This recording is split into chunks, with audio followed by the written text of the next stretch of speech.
The Duke's Obsession, when a wallflower sparked a war between brothers. London, 1875. Lady Eliara Vance stood in the corner of the grandest ballroom in England, invisible as always, until the moment Caleb Arden, society's golden boy, crossed the marble floor and asked her to dance. The room fell silent. Gasps rippled through the crowd. But it wasn't Caleb's charm that made her skin burn. It was the ice-cold stare of his brother, Duke Adrian Arden, watching from the shadows like a predator who'd just found his prey. What happened next would destroy reputations, shatter families, and prove that sometimes the forgotten are the most dangerous of all. If you want to see how a wallflower became a duchess and made two powerful men fight for her soul, stay until the end. Hit that like button and comment which city you're watching from. The champagne had gone warm in Eliara's gloved hand. She stood against the silk-papered wall of Rothmore Hall, watching London's elite swirl past her in waves of expensive perfume and even more expensive jewelry. 3 seasons now. 3 goddamn seasons she'd stood in corners like this one, holding drinks she didn't want, wearing dresses her mother insisted made her look presentable, which was just a polite word for plain. "Don't slouch, Eliara," her mother had hissed earlier, before abandoning her near the refreshment table. "And for heaven's sake, smile. You look as if someone's died." Someone had. Her dignity. 3 years ago, when she'd first entered society at 18 and realized within a week that she simply didn't matter. Wrong family, too minor. Wrong face, too unremarkable. Wrong everything. The music shifted. A waltz. Eliara's stomach tightened as couples paired off, the men leading, the women following with practiced grace. She'd danced maybe 4 times total across 3 seasons, and 3 of those had been with elderly cousins who smelled like tobacco and talked about their gout. "She's back again." The voice came from her left. Eliara didn't need to look to know it was Beatrice Thornwell and her pack of parasites, young women who'd perfected the art of the cutting remark. "I don't know why she bothers," another voice chimed in, saccharine sweet. "No one's going to ask her. They never do." Eliara's fingers tightened on her glass. She could leave, should leave, but that would be admitting defeat, and she'd be damned if she gave them that satisfaction. "Maybe she enjoys watching," Beatrice continued, just loud enough to carry. "Some people are meant to be spectators, not participants." Heat crawled up Eliara's neck. She turned away, focusing on the dancers, on anything but the poison dripping from Beatrice's mouth. The room blurred slightly. Tears? No, she wouldn't. Not here. Not for them. Then the crowd shifted, and she saw him. Caleb Arden moved through the ballroom like sunlight through water. Easy, natural, inevitable. Golden hair swept back from a face that could have been carved by some Renaissance master who specialized in making women forget how to breathe. He wore his formal wear with the casual elegance of someone who'd never questioned his right to wear it, his smile bright enough to light the entire room. Eliara had seen him before, of course. Everyone had. The younger Arden son was London society's darling, the charming one, the easy one, the one mothers warned their daughters about in hushed tones while secretly hoping he'd notice them anyway. He was dancing with Caroline Ashford now, spinning her across the floor with practiced ease. Caroline laughed at something he said, her face flushed with pleasure and champagne. "He's magnificent, isn't he?" Eliara startled. An older woman had appeared beside her, someone's aunt or chaperone, face lined with age but eyes sharp. "I suppose," Eliara said carefully. Charming boy. Terrible reputation." The woman sipped her drink. "But then, that's half the appeal, isn't it? Women always think they'll be the one to change them." "Do they change?" "Never."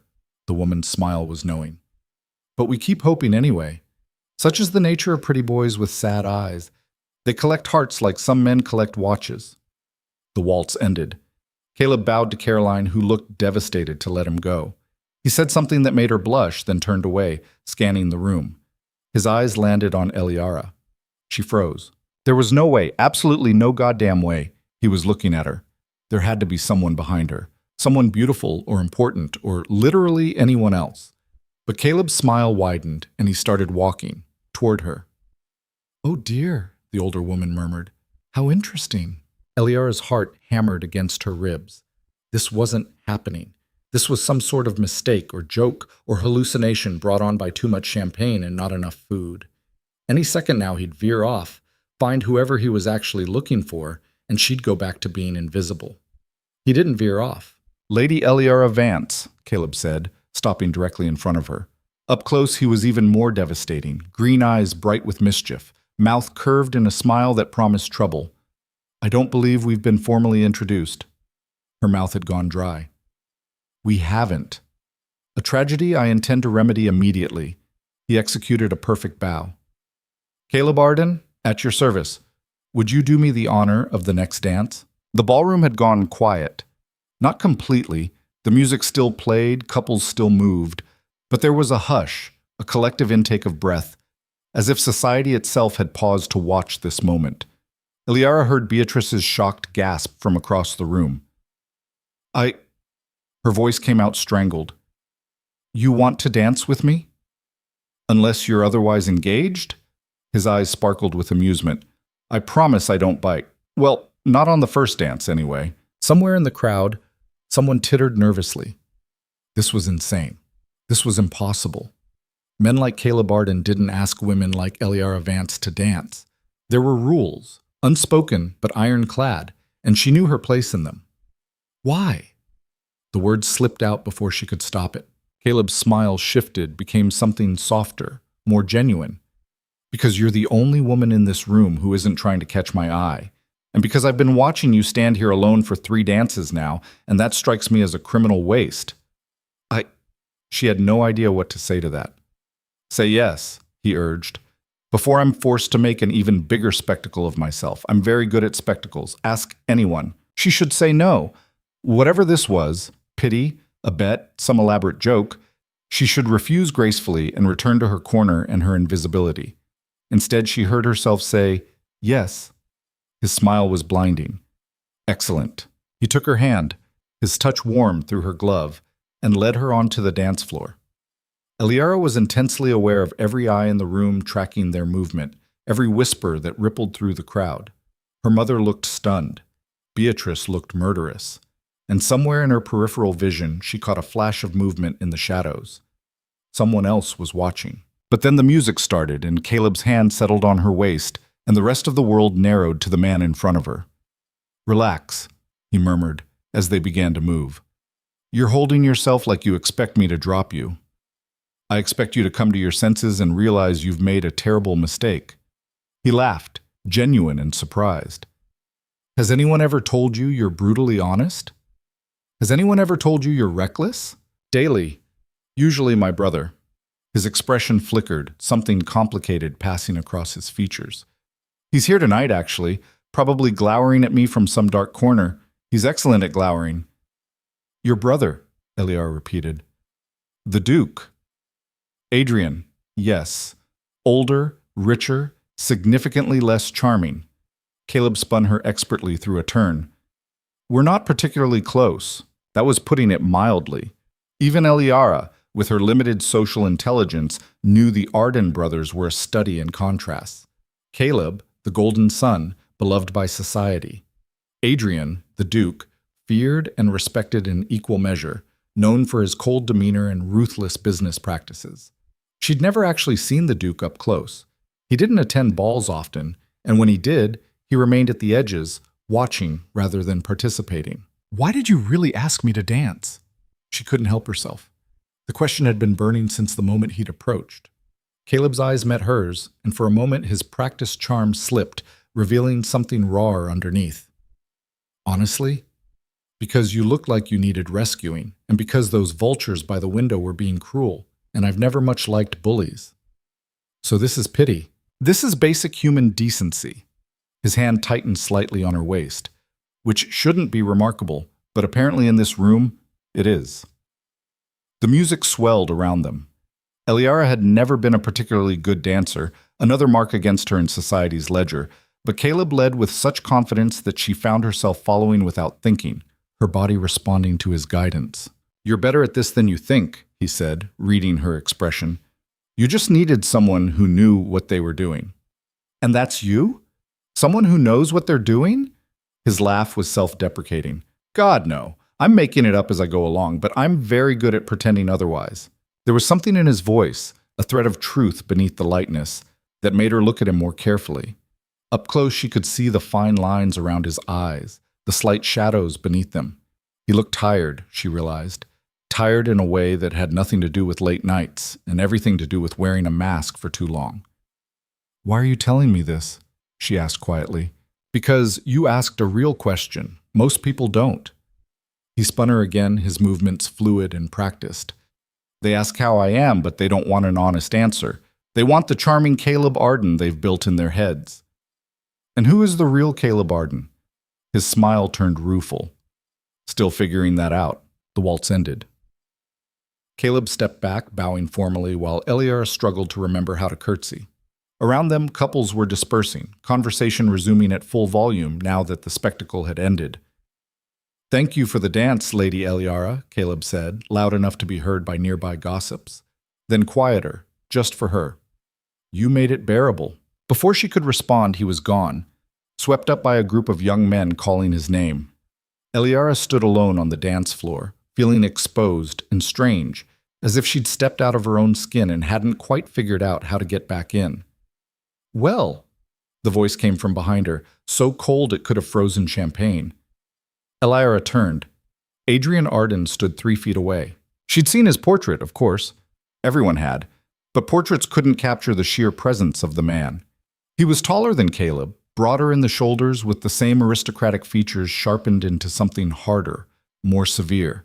His hair was darker, almost black, and his eyes, Christ, his eyes were the color of winter storms, gray and depthless and currently fixed on her with an intensity that made her breath catch. Where Caleb was sunlight, Adrian was shadow. Where Caleb smiled, Adrian studied. And where Caleb had looked at her with warm amusement, Adrian looked at her like she was a problem that needed solving, or a threat that needed eliminating. "Your Grace," Eliara managed, dropping into a curtsy that felt awkward and inadequate. He didn't speak, just stood there, watching her with that unnerving stillness that reminded her of a predator deciding whether something was prey or rival. The silence stretched.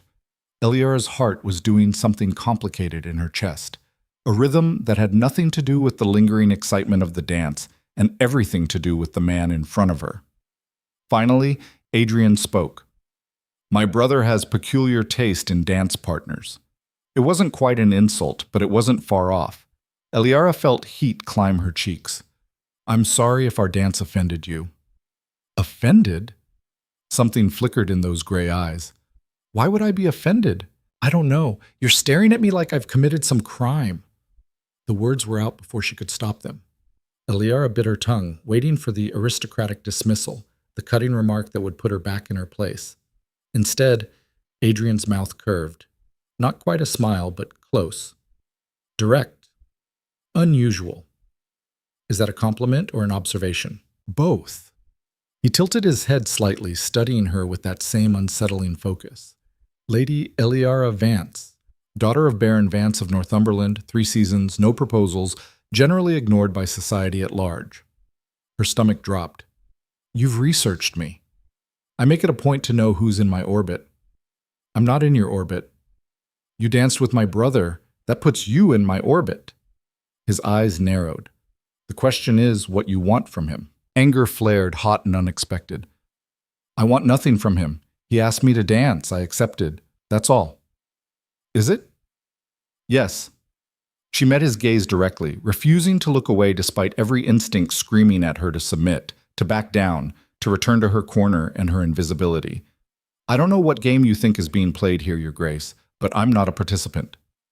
"Everyone's a participant," Adrian said quietly, "whether they want to be or not.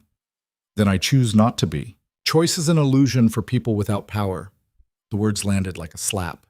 Eliara's hands clenched at her sides, her nails digging into her palms through the thin silk of her gloves. He was right, of course. She had no power here, no influence, no protection against men like him who could destroy her reputation with a word. But she was tired. Tired of being invisible. Tired of being dismissed. Tired of playing by rules designed to keep her small. "If we're done here," she said, voice steady despite the trembling in her hands, "I'd like to return to my wallflower post. I'm sure you have more important people to intimidate." For a moment, she thought she saw surprise flash across Adrian's face. Then it was gone, replaced by that same cold assessment. "We're done," he said.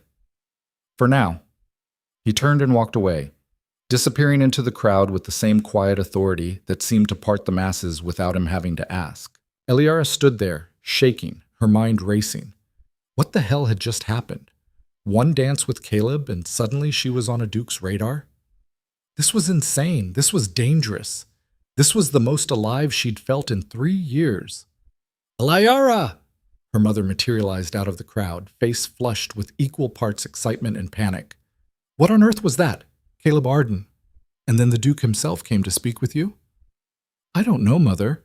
"Well, we need to," her mother floundered, clearly torn between social climbing ambition and maternal protection. "Did the Duke say anything about calling on you?"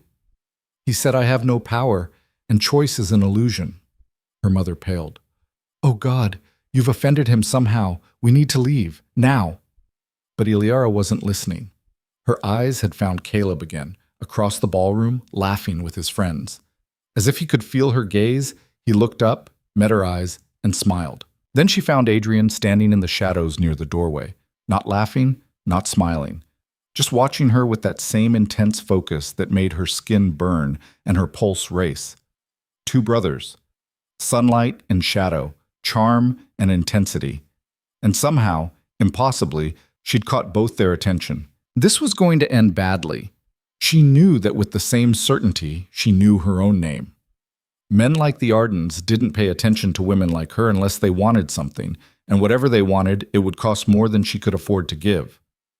But as her mother tugged her toward the exit, Eliara found herself looking back one more time. Caleb had turned away, already engaged in new conversation. But Adrian was still watching, his expression unreadable in the low light, his eyes tracking her movement through the crowd like a wolf tracking prey through winter snow. She should be afraid. She was afraid, but beneath the fear was something else, something that felt dangerously close to anticipation. The next morning arrived with rain and regret. Eliara woke to gray light filtering through her bedroom curtains and the sound of water pelting the windows. Her head ached, too much champagne, not enough sleep, and far too many hours spent replaying every moment of the previous night. "You're being ridiculous," she told her reflection in the vanity mirror. "It was one dance?" It meant nothing. But her reflection looked unconvinced, and Eliara couldn't blame her. One dance didn't explain why Caleb had asked her in the first place, and it certainly didn't explain Adrian's cold interrogation afterward. A knock at her door. "Miss Eliara, your mother wants you downstairs." Of course she did. Eliara dragged herself into a day dress, simple blue cotton, nothing remarkable, and made her way to the breakfast room. Her mother was already there, vibrating with nervous energy, a stack of calling cards arranged on the table in front of her. "You have callers," she announced, as if Eliara had spontaneously developed the ability to summon visitors through sheer force of will. "What? Who?" "Lord Pemberton, Sir Charles Waverley, and—" Her mother's voice dropped to an awed whisper. "Caleb Arden." The room tilted slightly. "Caleb Arden is here? Now? In our sitting room. With flowers." Her mother looked torn between delight and terror. "Expensive flowers. Eliara, what did you do last night?" "I danced. Once, that's all." "Well, apparently once was enough." Her mother smoothed her skirts with shaking hands. "You need to go down there. Be charming. Be interesting. For God's sake, don't mention politics or philosophy or any of those things you read about. So be someone I'm not. Be someone he'd want." Her mother's expression softened slightly. "Please, darling, this might be your only chance." The words stung, but they weren't wrong. At 21, after 3 failed seasons, Eliara was dangerously close to being permanently relegated to the shelf. 1 more year, maybe 2, and even her mother would give up, resign herself to having a spinster daughter who'd spend her life managing the family estate and being the subject of pitying glances at church. "Fine," Eliara said. "I'll be charming." She wasn't charming. She was terrified. The sitting room felt too small with Caleb Arden in it. He dominated the space simply by existing, his presence turning their modest home into something that felt shabby and inadequate by comparison. He stood when she entered, that easy smile already in place. "Lady Eliara, good morning." "Mr. Arden," she managed a curtsy that didn't embarrass her. "This is unexpected. I hope not unwelcome. He gestured to the chair across from him. May I? They sat. Her mother hovered in the doorway for a moment before reluctantly withdrawing, though Eliara knew she'd be pressed against the door, listening to every word. I brought flowers, Caleb said, nodding to the ridiculous bouquet on the side table, roses and lilies arranged with obvious expense. Though I'm realizing now that's rather presumptuous. We've only danced once. Most people would have stopped at the dance. I'm not most people. His smile widened. Besides, I wanted to see if you were as interesting in daylight as you were in the ballroom. And? The verdict's still out. You haven't said much yet. Eliara felt a laugh bubble up despite her nerves. What would you like me to say? Whatever you're actually thinking. Caleb leaned back in his chair, completely at ease in a way she envied. Last night you were honest, brutally so. I'd like more of that. Most men prefer women who flatter them. Most men are boring. He studied her with those bright green eyes. Tell me something true, Eliara. May I call you Eliara? You're already doing it. So I am. His grin was unrepentant. Something true. Go. She should say something safe, something pleasant, something designed to keep him interested without revealing too much. Instead, she said, I think you're bored. His eyebrows rose. Excuse me? Last night, this morning, you're not here because you find me fascinating. You're here because everyone else bores you to tears, and I'm novel, different, a distraction. She met his gaze directly. I think you collect broken things because fixing them makes you feel useful. The silence that followed was absolute.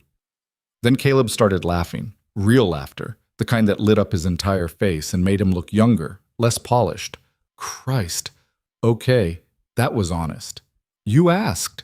I did. He wiped his eyes, still grinning. And you're not wrong. I am bored. Constantly. Every ball, every party, every conversation that's just people saying what they think I want to hear.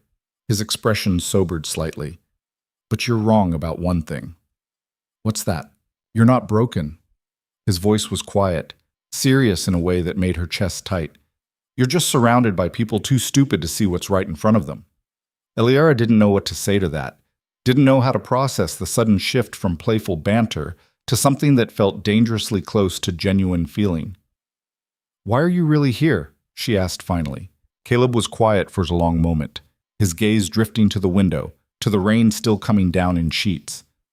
When he spoke, his voice was different, stripped of charm, raw with something that might have been pain.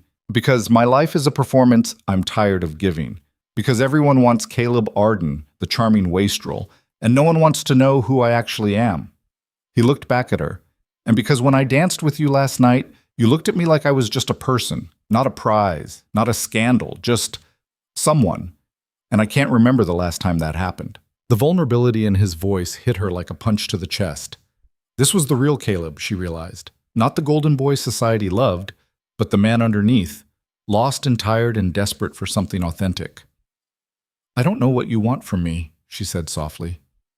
Honestly, neither do I. He ran a hand through his hair, mussing the careful style. I just know I wanted to see you again. That's all I've got. It should have been a red flag. Should have been a warning sign screaming that this man was trouble, that getting involved with him would end in disaster. But Eliara found herself smiling anyway. That's enough. They talked for another hour. About nothing important, books, horses, the weather, his travels abroad. But beneath the surface conversation there was something else building. A connection, tentative and fragile between two people who'd spent too long wearing masks they were tired of carrying. When Caleb finally left, promising to call again soon, Eliara stood at the window and watched his carriage disappear into the rain. He's going to break your heart, she told herself, but she was already halfway gone, and she knew it. Caleb did call again, and again, and again. Over the next 3 weeks, he became a fixture in Eliara's life. Flowers at breakfast, rides through Hyde Park in his ridiculous expensive carriage, afternoons spent in her family's cramped sitting room, talking about everything and nothing. Society noticed. Of course they noticed. Wherever Caleb went, attention followed, and suddenly Eliara found herself the subject of whispers and speculation. She must have something, Beatrice Thornwell said loudly at Lady Morrison's garden party, making sure Eliara could hear. Some trick, Men like Caleb Arden don't pursue wallflowers without reason. Eliara tried not to care, tried to focus on the strange, wonderful reality that Caleb seemed to genuinely enjoy her company. He made her laugh, made her feel seen in a way she'd never experienced, made her forget for hours at a time that she was supposed to be invisible. But there was something else too, something she only noticed in quiet moments. Adrian. The Duke was everywhere and nowhere, a shadow at the edge of her awareness. She'd catch glimpses of him at social events, always watching, never approaching. His carriage would pass hers in the park, and she'd feel his gaze even through the curtained windows. Once, she'd turned around in a bookshop and found him standing 3 shelves away, holding a book he clearly wasn't reading, his eyes fixed on her with that same unsettling intensity. It should have been frightening. It was frightening. But it was also something else. Something that made her skin flush and her pulse race in ways that had nothing to do with fear. "You're being paranoid," Caleb said when she mentioned it during one of their rides. "Adrian doesn't care about my social life. He's too busy being important and brooding." "He cares about something," Eliara insisted. "He's always there, watching." Caleb's expression darkened slightly. "My brother has control issues. He thinks he needs to monitor everything I do because I'm the reckless one." The bitterness in his voice was sharp. "Ignore him, I do." But she couldn't ignore Adrian, couldn't shake the feeling that there were currents moving beneath the surface, forces she didn't understand pulling her towards something she couldn't quite name. And then came the Devereux Ball. It was supposed to be the event of the season. Lord and Lady Devereux spared no expense, transforming their estate into something out of a fairy tale. Crystal chandeliers, imported flowers, an orchestra that must have cost more than Eliara's family made in a year. Caleb found her within minutes of her arrival, as he always did now, his smile bright and his bow exaggerated. "My lady," he said, loud enough for nearby gossips to hear. "You look stunning." She didn't. Her dress was last season's style, altered by her mother's inexpert hands to be more fashionable. But Caleb looked at her like she was wearing silk and diamonds, and that was almost enough. Almost. "Dance with me," he said, offering his hand. They'd danced together at every event for 3 weeks now. Society had stopped gasping, started speculating about when he'd propose. Eliara's mother practically vibrated with anticipation every time he called. But something felt different tonight. Caleb's smile was too bright, his charm too practiced.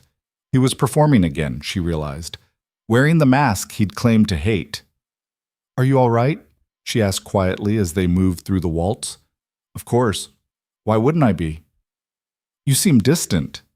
His laugh was hollow. Perceptive as always. He spun her through a turn, his grip tighter than necessary. "Can I ask you something?" "Always."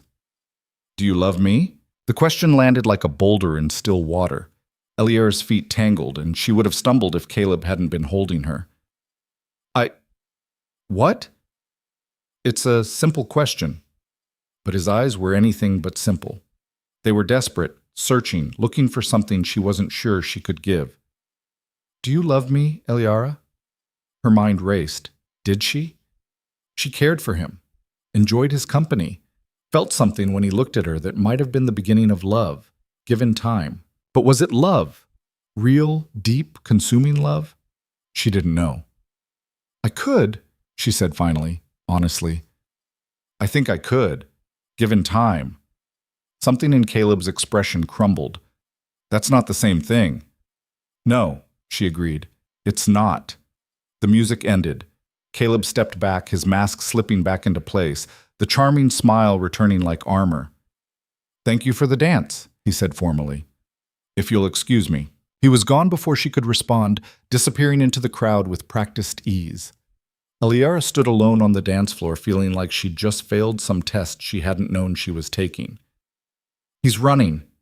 The voice came from behind her, cold, familiar, inevitable. She turned. Adrian stood there in formal black, looking like he'd been carved from shadow and ice. His eyes tracked Caleb's retreat across the ballroom. "Your Grace," Eliara managed. "My brother excels at running," Adrian continued, as if she hadn't spoken. "From responsibility, from commitment, from anything that requires him to be more than the charming mask he wears." "That's cruel." "It's true." Those gray eyes shifted to her, and the intensity in them stole her breath. He's going to hurt you. You don't know that. I know him. Adrian stepped closer, and suddenly the entire ballroom seemed to shrink to just the two of them. I know that he collects broken things because fixing them makes him feel noble, and I know that he loses interest the moment they're no longer a project. I'm not broken. No. Something flickered in Adrian's expression. You're not, which is why this is going to destroy you when he leaves. The certainty in his voice made her cold. Why are you telling me this? Because someone should. He was close now, close enough that she could feel the heat of him, could smell expensive soap and something darker, richer. Because you deserve better than being another name on his list of almosts. And what would you know about what I deserve? The question hung between them, charged with something Eliara couldn't name. Adrian's jaw tightened, his eyes searching hers with an intensity that made her feel exposed, vulnerable, seen in ways that went deeper than anything Caleb had ever made her feel. More than you think, he said quietly. Then he turned and walked away, leaving Eliara standing alone, her heart racing and her mind spinning with questions she was afraid to answer. The rest of the ball passed in a blur. Caleb didn't return. Adrian disappeared into the shadows, and Eliara found herself trapped between two brothers, one who made her feel special and might not be able to stay, and one who made her feel dangerous and might not be willing to let her go. When she finally made it home, exhausted and confused, she found a note waiting on her bedside table. The handwriting was elegant, precise, unmistakably masculine. Some cages are built with charm, some with intensity.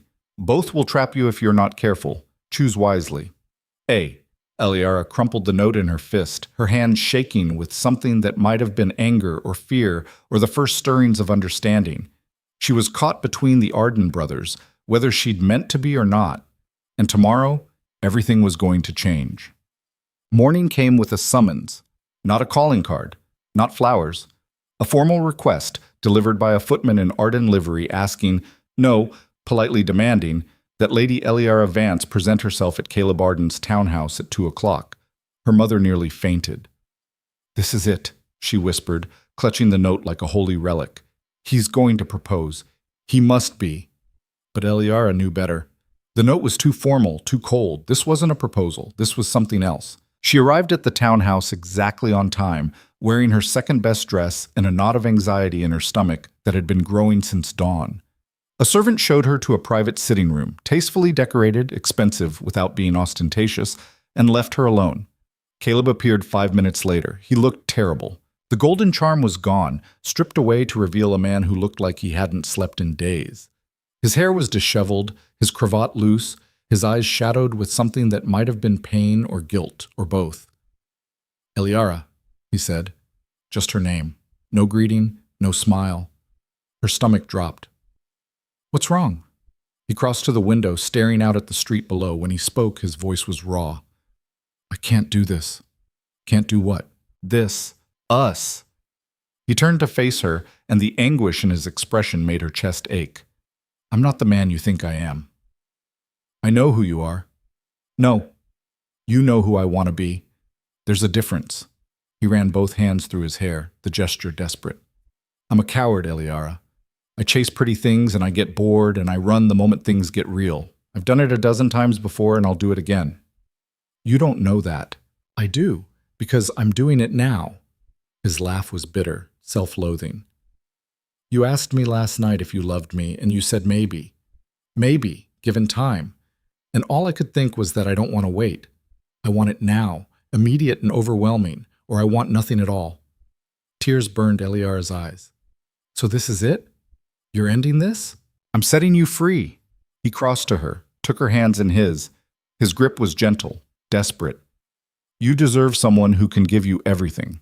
Commitment, constancy, a love that doesn't waver the moment it gets difficult. I can't be that person. You're not even going to try? I'd fail.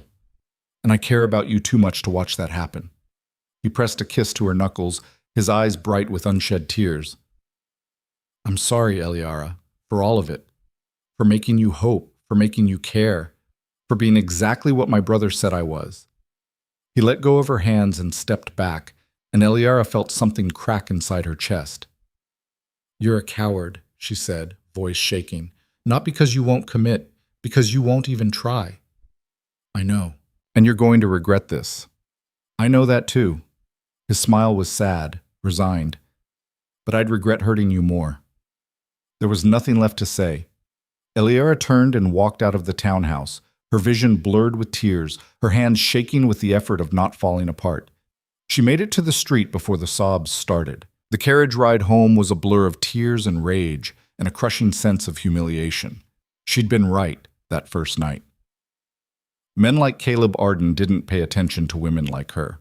And when they did, it ended like this, with broken promises and shattered hope, and the bitter knowledge that she'd been foolish enough to believe she might have been different.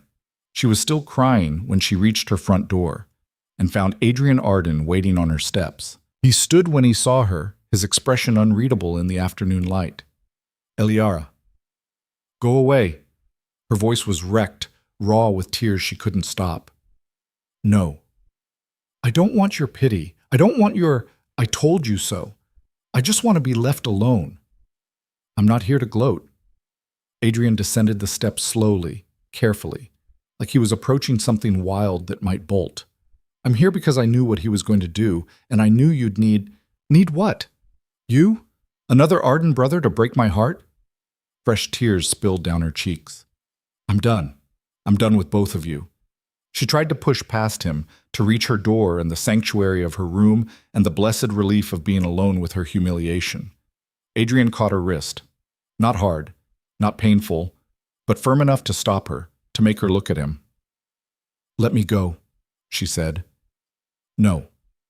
His voice was low, rough, with something she couldn't identify. "Not until you listen." "I don't want to listen. I don't want..." "I love you." The words stopped her cold. Eliara stared at him, certain she'd heard wrong, certain the tears and the heartbreak had scrambled her brain, and she was hearing things that weren't there. "What?" Adrian's grip on her wrist tightened fractionally, his thumb pressing against her racing pulse. His eyes, those cold gray eyes that had watched her for weeks, were burning now, intense and desperate and completely, terrifyingly focused on her. "I love you," he repeated, every word deliberate, measured, true. "I have since the moment Caleb first danced with you, and you looked at me like I was something dangerous. I love the way you refuse to be invisible, even when the world tries to make you. I love your honesty, your strength, your absolute refusal to be anything other than exactly who you are. You don't even know me. I've spent 3 weeks learning you, every ball, every party, every ride through the park. I've watched you, studied you, tried to understand why my worthless brother had the good sense to see what I'd been too blind to notice."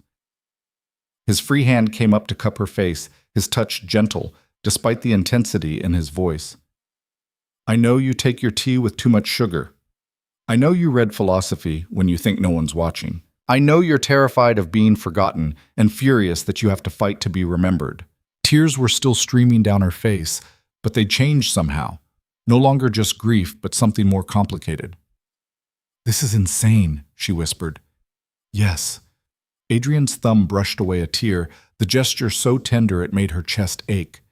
Caleb had his chance. He wasted it. I won't make the same mistake. "You can't just... He's your brother. This is... I don't care." The words were fierce, final. "I don't care about propriety or scandal or what society thinks. I care about you. And I'm telling you now, before you walk through that door and decide you're done with the Arden family forever, that I am not my brother. I don't run. I don't quit. And when I commit to something, I see it through." Eliara's mind was spinning, her heart racing, every logical thought she'd ever had screaming that this was wrong, impossible, too much too soon. But Adrian was looking at her like she was the only thing in the world that mattered. And God help her, she wanted to believe him. "I don't know what to say," she managed. "Say you'll let me prove it." His hand slid from her face to her neck, his touch burning through her skin. "Say you'll give me a chance to show you what real commitment looks like. Say you'll let me worship you the way you deserve." "Adrian." "Say yes, Eliara." She should say no, should run, should protect herself from what would certainly be another disaster, another heartbreak. Instead, she heard herself whisper, "Yes." Adrian's eyes blazed, Then his mouth was on hers, and the world caught fire. The kiss was nothing like she'd imagined, nothing gentle or tentative or careful. It was consuming, desperate, 3 weeks of suppressed wanting unleashed all at once. Adrian kissed her like she was air and he was drowning, his hands tangling in her hair, his body pressing her back against the iron railing of her front steps. Eliara kissed him back with equal desperation, her hands fisting in his coat, pulling him closer even though there was no closer to get. She could taste his need, his hunger, his absolute certainty in this impossible thing happening between them. When they finally broke apart, both breathing hard, Adrian rested his forehead against hers. "Mine," he said, the word a promise and a claim and a threat all at once. "You're mine now, and I don't let go of what's mine." Somewhere in the back of her mind, Eliara knew this was dangerous. Knew she was trading one Arden brother for another, charm for intensity, warmth for heat. But as Adrian pulled her close and kissed her again, slower this time, deeper, she found she didn't care.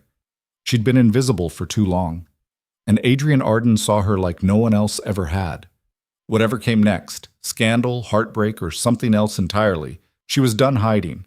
The wallflower was finished being forgotten, and London society was about to learn exactly what happened when you overlooked the wrong woman. The scandal broke within hours. Eliara should have known it would. A duke kissing a baron's daughter on her own front steps in broad daylight wasn't the kind of thing London society missed. By evening, the whispers had started. By the next morning, they'd become a roar. She woke to her mother standing at the foot of her bed, holding a newspaper with shaking hands. "What have you done?"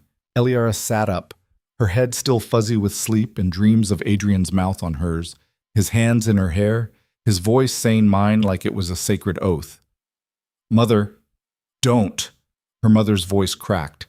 "Don't you dare try to explain this." She threw the paper onto the bed. Eliara picked it up with trembling fingers. The headline was brutal in its simplicity.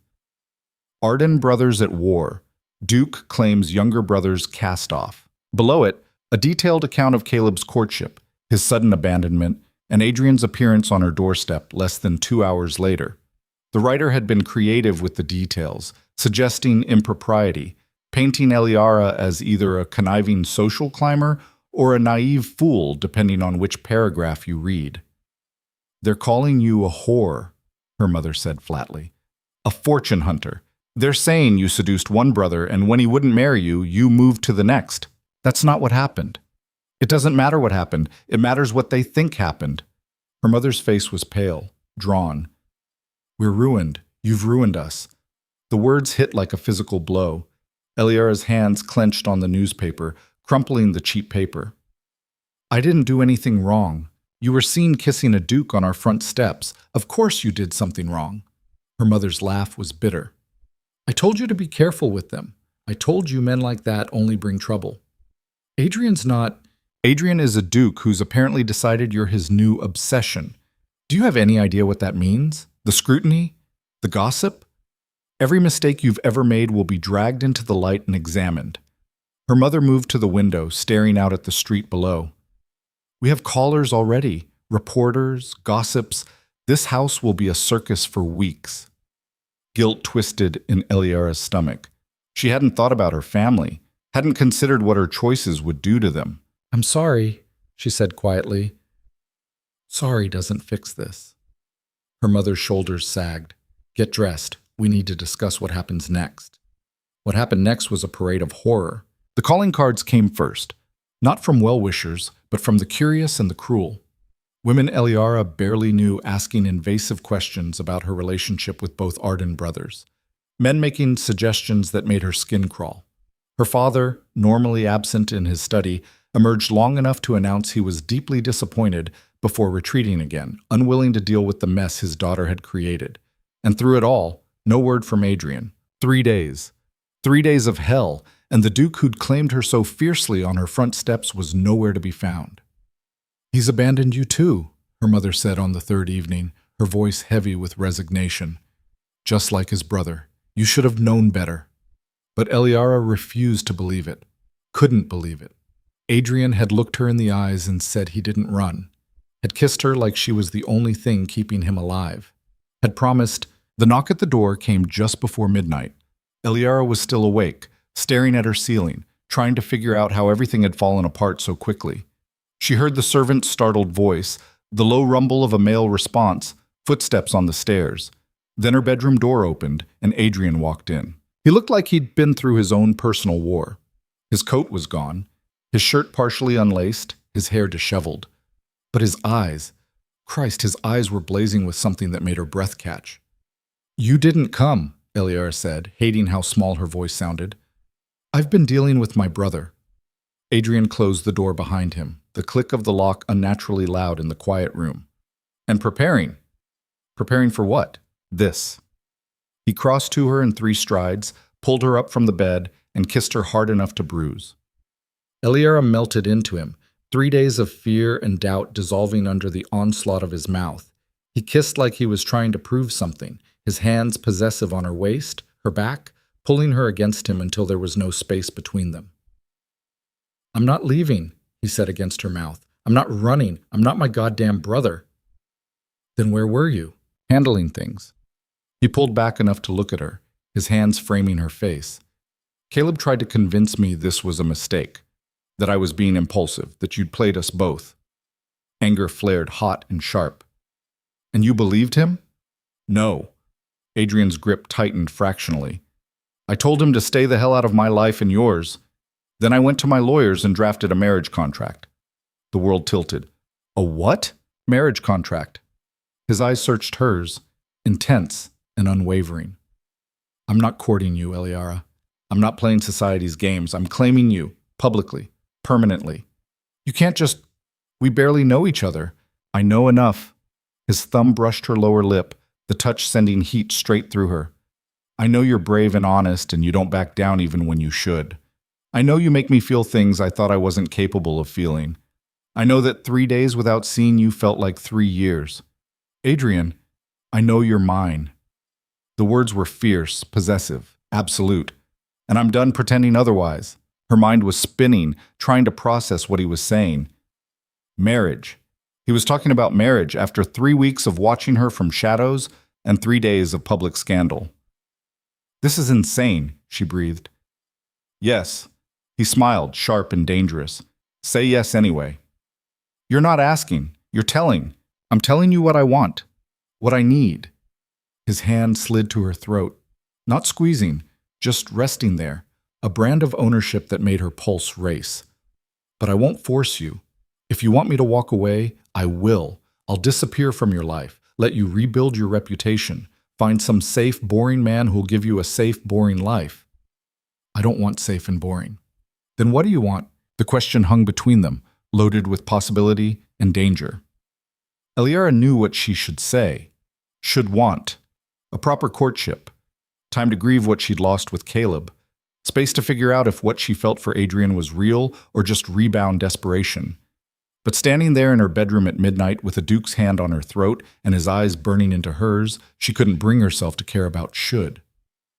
"You," she said. "I want you." Something in Adrian's expression cracked, raw emotion bleeding through the controlled exterior. "Then you have me. All of me. Forever." He kissed her again, slower this time, deeper, and Eliara felt herself falling into something she couldn't name. His hands moved to her shoulders, her back, pulling her closer as if he could somehow absorb her into himself. "We announce the engagement tomorrow," he said against her mouth. "I've already spoken to your father. He's agreed." That penetrated the haze of desire. Eliara pulled back. "You spoke to my father without telling me?" "I told you. I'm not playing games." Adrian's expression was unapologetic. "Your father was happy to agree once I explained the settlement I was offering. You'll want for nothing. Your family will want for nothing. The scandal will become a romance within a week. You can't just buy me. I'm not buying you. I'm protecting you." His grip tightened. "Society will tear you apart if I don't. This way, you're a duchess in waiting, untouchable, mine." There was that word again. Mine. Possessive and absolute and thrilling in ways that should have terrified her. "What about Caleb?" she asked. Adrian's expression darkened. "What about him?" "He's your brother. This will destroy whatever relationship you have left." "We don't have a relationship. We have a shared bloodline and mutual contempt." He stepped back, his hands dropping to his sides, flexing like he wanted to hit something. Caleb makes messes. I clean them up. That's how it's always been. I'm not a mess to clean up. No. His eyes met hers, softer now, almost vulnerable. You're the first thing in my life that's mine. Not my titles, not my family's. Mine. And I will burn down anyone who tries to take you from me. The intensity in his voice should have been a warning, should have sent her running. Instead, it made her feel powerful. For 3 years, she'd been invisible, overlooked, forgotten. And now a duke was standing in her bedroom promising to destroy anyone who threatened her. When? She asked. When what? When do we marry? Adrian's smile was predatory. 3 weeks. I've already secured the license. 3 weeks? Her voice rose. That's... People will talk. People are already talking. This way we control the narrative. He moved closer again, crowding her back against the bed. 3 weeks. Then you're mine legally, publicly, irrevocably. His mouth found hers again, and Eliara stopped thinking about timelines and scandal, and everything except the way Adrian touched her like she was something precious and dangerous at the same time. When he finally pulled away, they were both breathing hard. I should go, he said, though he made no move to leave, before I do something that will require us to marry even sooner. Adrian, 3 weeks, Eliara. He pressed one last kiss to her forehead, gentle despite everything else. Then you're mine forever. He was gone before she could respond, slipping out of her room as silently as he had arrived. Eliara stood there in the dark, her lips swollen, her heart racing, trying to process what had just happened. She was engaged, to a duke, to Adrian Arden, who looked at her like she was the only thing in the world worth having. 3 weeks. God help her. Ateb. The announcement hit society like a bomb. Duke Adrian Arden to wed Lady Eliara Vance, screamed the headlines. The same papers that had called her a whore days earlier now scrambled to rewrite the narrative, painting her as a secret beauty who'd captured the notoriously cold Duke's heart. The transformation was dizzying. Suddenly, Eliara was interesting, desirable, the subject of envious whispers instead of cruel ones. Invitations poured in, balls, dinners, garden parties, everyone wanting to see the woman who'd done the impossible and landed Adrian Arden. Her mother was beside herself with joy and terror in equal measure. A duchess, she kept saying, as if repetition would make it real. My daughter, a duchess. But beneath the excitement there was tension, because Caleb hadn't disappeared. He was everywhere suddenly. At every event Eliara attended, watching from the edges with eyes that held something between regret and resentment. He never approached, never spoke to her directly, but his presence was a constant reminder of what had been and what might have been. And Adrian noticed. He's following you, Adrian said one evening, his hand possessive on her waist as they stood at yet another ball. His voice was low, dangerous. Why? I don't know, Eliara answered honestly. Maybe he regrets his choice. He made his choice. Adrian's grip tightened enough to be just shy of painful. He doesn't get to unmake it now. Across the room, Caleb's eyes met hers. Even at a distance, she could see the pain there, the wanting. It made her chest ache with something complicated. Not quite longing, but not quite indifference either. Dance with me, Adrian said abruptly. We just danced. Then we'll dance again. He pulled her onto the floor, his movements sharp with barely controlled aggression. I want everyone here to know exactly who you belong to. I'm not a possession. Aren't you? His eyes blazed. You're wearing my ring. You're taking my name in 3 weeks. You're in my bed every night in my thoughts. If that's not possession, what is it? The words should have angered her. Instead, they sent heat pooling low in her belly. You're being ridiculous, she said, but her voice was breathless. I'm being honest. Adrian pulled her closer, scandalously close for a waltz. You're mine, Eliara, and I don't share. The music swelled around them, but all Eliara could focus on was the man holding her, the intensity in his eyes, the possessive edge to his touch that made her feel owned and cherished at the same time. The song ended. Adrian didn't let go. Your Grace, a voice interrupted. Cool, familiar, unwelcome. Might I have a word? Caleb stood 3 feet away, his expression carefully neutral but his eyes burning. Adrian's entire body went rigid. No, it wasn't a request for you. It was a request for her. Caleb's gaze shifted to Eliara. Please. 5 minutes. Absolutely not. Adrian's voice was ice. You had your chance. You walked away. She's done with you. Let her decide that. The challenge hung in the air between them, and Eliara could feel the entire ballroom holding its breath, waiting to see what would happen. She should say no, should stand with Adrian, her future husband, the man who'd claimed her so fiercely. But Caleb was looking at her with desperate eyes, and there were things unsaid between them, wounds that needed closing. 5 minutes, she said quietly. Adrian's head snapped toward her, betrayal flashing across his face. Eliara, 5 minutes, Adrian. That's all. She touched his arm, feeling the tension vibrating through him. Please. For a moment, she thought he'd refuse, thought he'd simply drag her away, consequences be damned. Instead, he stepped back, his expression shuddering. 5 minutes, then I'm coming to find you. It wasn't a promise, it was a threat. Caleb led her to a private alcove off the main ballroom, far enough from the crowd to talk, but close enough to maintain propriety. The moment they were alone, his careful composure cracked. Christ, Eliara, what are you doing? Marrying your brother. She kept her voice steady. You were there when it was announced. He's using you to get back at me. The world doesn't revolve around you, Caleb. Doesn't it? His laugh was bitter. I made a mistake. I admit that. I was scared and I ran and I hurt you. But Adrian, he's not doing this because he loves you. He's doing this because I wanted you first. The words hit harder than they should have. You're wrong. Am I? Look at his history. My brother doesn't do relationships. He does transactions, contracts, arrangements that benefit his position and his power. Caleb stepped closer, and she could smell the whiskey on his breath. He saw me with you and decided you were another thing he needed to take from me. That's not true. Then why did he wait until after I ended things? Why didn't he pursue you when I was courting you, if his feelings were so goddamn overwhelming? Caleb's hands clenched at his sides. Because he's a vulture, Eliara. He waits until something's broken, then he swoops in and claims the pieces. Doubt crept in, cold and insidious.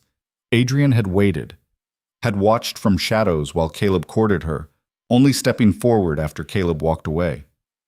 He loves me, she said, but her voice wavered. He loves winning. Caleb's expression softened. And I love you.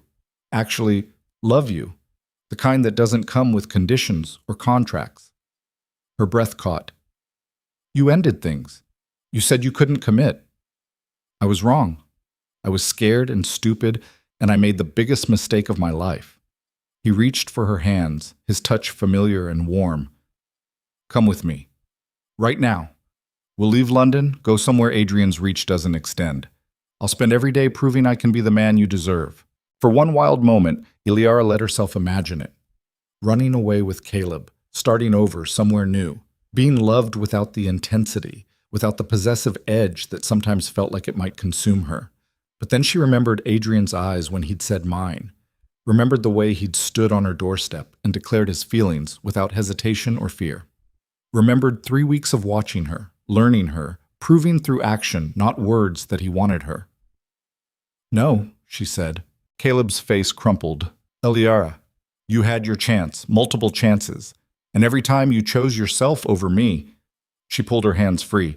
Adrian chose me, publicly, completely. He didn't run. He didn't hesitate. He claimed me, and I'm choosing to let him. He'll destroy you. Maybe. She met his gaze directly. But at least I'll know I mattered enough to destroy. She turned to leave. Caleb's voice stopped her. This isn't over. She looked back. Yes, it is. I love you, Eliara. That doesn't just stop because you're wearing his ring. Then you'll have to learn to live with it. Her voice was cold, final, because in 3 weeks, I'll be his wife. And whatever you think you feel for me, it ends there. She walked away before he could respond, her heart pounding, her hands shaking. Adrian was waiting exactly where she'd left him, his expression carved from stone. What did he say? His voice was controlled, but she could hear the rage underneath. That he made a mistake. That he loves me. That you're using me to hurt him. Adrian's jaw clenched. And what did you say? That I chose you. Something in his expression cracked, relief and possession and triumph bleeding through. He pulled her against him, uncaring of the watching crowd, and kissed her hard enough to erase any lingering doubt. Mine, he said against her mouth. Say it. Yours. Again. I'm yours, Adrian. His smile was fierce, victorious. 3 weeks. Then I'm making sure every person in London knows it. But as they left the ball that night, Eliara caught one last glimpse of Caleb standing in the shadows, watching them with eyes that held promises and threats in equal measure. And she knew, with cold certainty, that this wasn't over. Not by a long shot. The next 2 weeks passed in a blur of wedding preparations and escalating tension.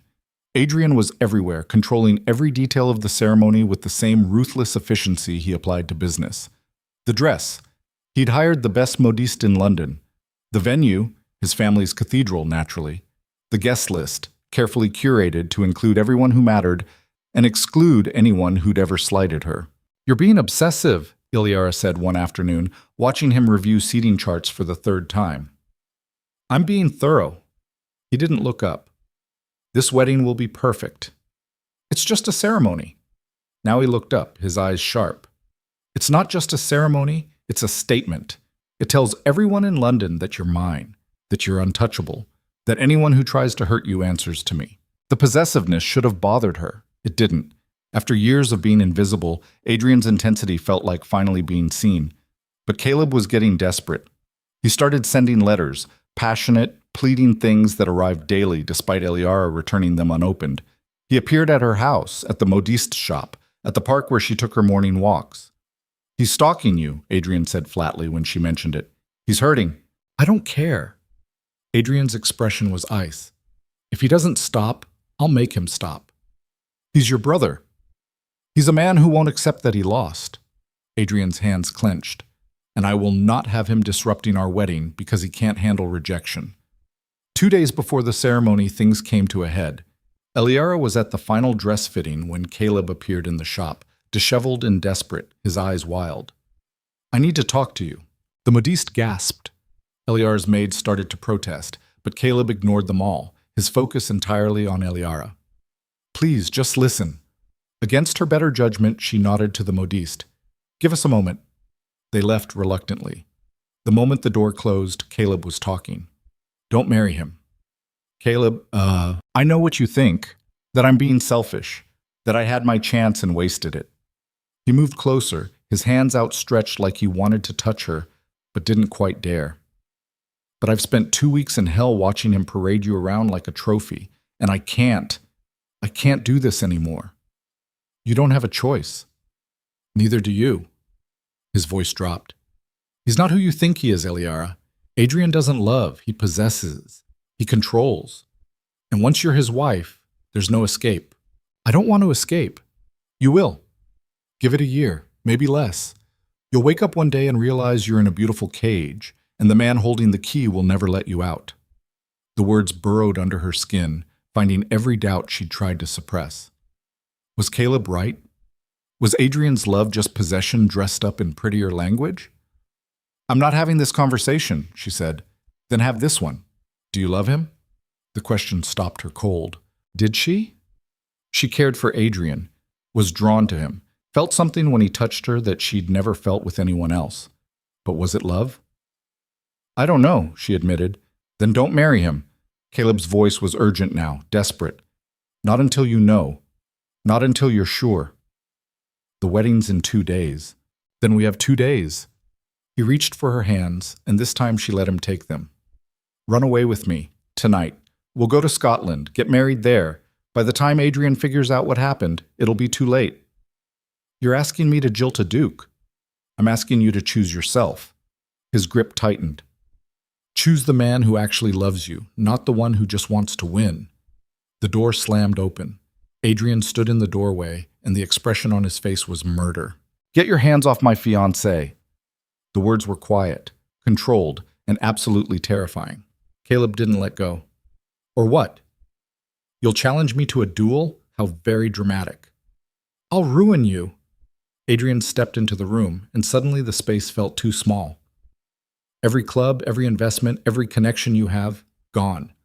I'll make sure you're a pariah in every corner of London and beyond. You can't. I'm a duke. I can do whatever the hell I want.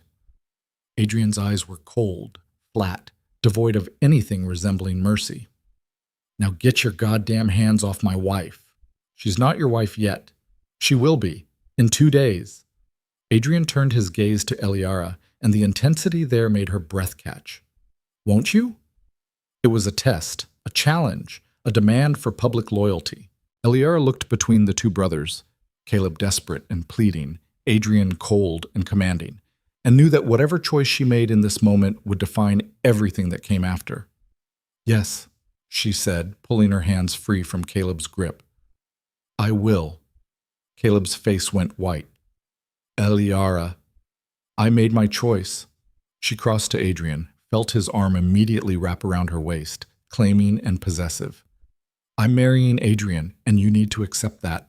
For a moment, Caleb just stood there, looking like she'd driven a knife into his chest. Then his expression hardened into something she'd never seen before, rage mixed with bitter determination. You'll regret this, he said quietly. Is that a threat? Adrian's voice was deadly soft. It's a promise. Caleb's eyes met Eliara's one last time. When he shows you who he really is, and he will, don't say I didn't warn you. He left, slamming the door hard enough to rattle the windows. The silence that followed was suffocating. Are you all right? Adrian's hand cupped her face, forcing her to look at him. I don't know. Did he hurt you? No, he just...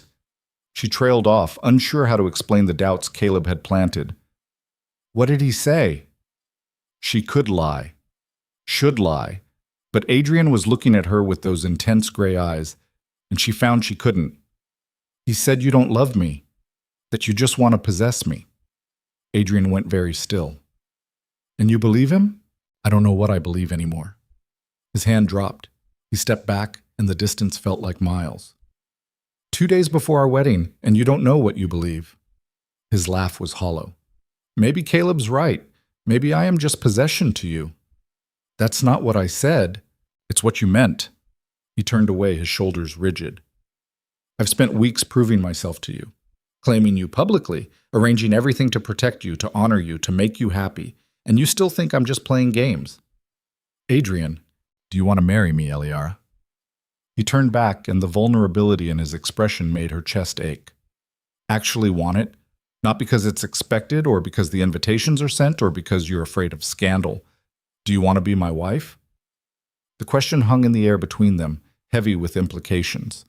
This was it, the moment of truth, the point where she either committed fully or walked away.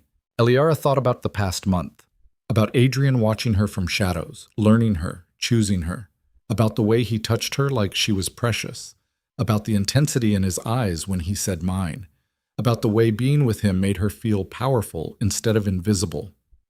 Yes, she said, I want to marry you, even though my love feels like possession, especially because of that. She moved closer, taking his hand. I've been overlooked my entire life, and you look at me like I'm the only thing that matters. That doesn't feel like possession. It feels like being wanted. Something in Adrian's expression cracked, relief and need flooding through. He pulled her against him, his mouth finding hers in a kiss that tasted like desperation and promise. 2 days, he said against her lips. Then you're mine legally, and I'm never letting you go. I know. I'll probably be overbearing and controlling and impossible. I know that too. His laugh was rough, almost pained. And you still want this? I still want this. She kissed him back, fierce and certain. I want you. He held her like she might disappear, his hands possessive on her waist, her back, his mouth claiming hers with an intensity that left no room for doubt. When they finally broke apart, both breathing hard, Adrian rested his forehead against hers. If Caleb tries anything at the wedding, he won't. You don't know that. Then we'll deal with it. She met his eyes. Together. His smile was small, almost fragile. Together. He left soon after, and Eliara finished her fitting in a daze. But as she stood in front of the mirror wearing the beautiful gown Adrian had commissioned, she couldn't shake Caleb's words. When he shows you who he really is, and he will, don't say I didn't warn you. 2 days. In 2 days, she'd be Duchess Eliara Arden, wife to the most powerful man in London, bound to him legally and publicly. And despite her certainty, despite her choice, a small part of her wondered if Caleb was right, if Adrian's love would feel like freedom or just a more beautiful cage. She'd find out soon enough. The wedding day dawned cold and clear. Eliara woke before sunrise, her stomach a knot of nerves and anticipation. In a few hours, she'd walk down the aisle of the Arden family cathedral and bind herself to a man who terrified and thrilled her in equal measure. No word from Caleb, no last-minute pleas or dramatic gestures. Maybe he'd finally accepted defeat. The ceremony was scheduled for 2 in the afternoon. By noon, Eliara was dressed, her hair arranged in an elaborate style that must have taken her maid hours to perfect. The gown was stunning. White silk and lace fitted perfectly to her frame, with a train that would require 2 attendants to manage. She looked like a duchess. She looked like someone who mattered. "You're beautiful," her mother said, tears streaming down her face. "Oh, my darling girl, you're so beautiful." Eliara squeezed her hand, unable to speak past the lump in her throat. The carriage ride to the cathedral was a blur. Crowds lined the streets. Apparently a duke's wedding was a public spectacle, and Eliara forced herself to smile and wave like she'd been born to this instead of thrust into it. The cathedral was massive, intimidating, filled with everyone who mattered in London society. Eliara's hands shook as she waited in the vestibule, listening to the music swell inside. This was it. No turning back now. The doors opened. The music shifted to the wedding march, and Eliara began the long walk down the aisle on her father's arm. She didn't look at the crowd, didn't see the curious faces or the envious glares. Her eyes found Adrian at the altar, tall and severe in his formal wear, and the rest of the world fell away. He was watching her like she was the only person in the cathedral, like she was the only person in the world. "Mine," his expression said. "Finally, mine." Halfway down the aisle, Eliara saw Caleb. He stood in one of the back pews, perfectly positioned to watch the ceremony, his face a mask of controlled anguish. Their eyes met for just a moment, and she saw everything he wanted to say, all the protests he was swallowing. Then she looked away, back to Adrian, and kept walking. The ceremony itself was a blur of traditional vows and binding promises. Adrian's voice was steady as he pledged himself to her. Hers shook slightly, but she got through it. The ring, heavy gold, inscribed with words she couldn't quite read, slid onto her finger with finality. "I now pronounce you man and wife," the officiant intoned. "You may kiss your bride." Adrian pulled her against him and kissed her like he was trying to brand her, his mouth claiming hers with possessive intensity. The crowd erupted in applause, but Eliara barely heard it over the pounding of her heart. She was married. She was a duchess. She was his. The reception was held at Adrian's London estate, a sprawling mansion that made her family's home look like a cottage. Hundreds of guests, endless champagne, congratulations from people she'd never met and probably never would again. Through it all, Adrian kept her close, his hand possessive on her waist, his attention unwavering. "Happy?" he asked during a rare quiet moment. "Overwhelmed," she admitted. "Good overwhelmed or bad overwhelmed?" "I'm not sure yet." His laugh was low, intimate. "You'll figure it out. You have the rest of your life." The rest of her life. With him. The weight of that settled over her like a cloak, not heavy exactly, but present. Undeniable. The evening wore on. Guests danced and drank and celebrated. Adrian waltzed with her twice, each time holding her closer than propriety allowed, making it clear to everyone watching that he wasn't just proud of his new wife, he was obsessed with her. It should have been perfect. It was perfect. Until Caleb appeared at her elbow during a moment when Adrian had stepped away to speak with some political connection. "One dance," he said quietly, "for old time's sake. Caleb, please, just one. Then I'll leave, I promise." She should refuse, should find Adrian and let him handle his brother's persistence. But there was something in Caleb's eyes, a desperate sadness that tugged at the part of her that had once cared for him. "One dance," she agreed. "That's all." He led her onto the floor as a waltz began, his hand settling on her waist with familiar ease. "You look beautiful," he said softly. "Don't." "I'm just stating a fact." His smile was sad. "The most beautiful bride I've ever seen, wearing another man's ring." "Caleb, please." "I won't make a scene. I promised." He spun her through a turn. "I just wanted one last moment, one last memory of what could have been. We can't go back." "I know." His grip tightened slightly. "But I also can't watch you throw your life away on a man who'll never love you the way I do."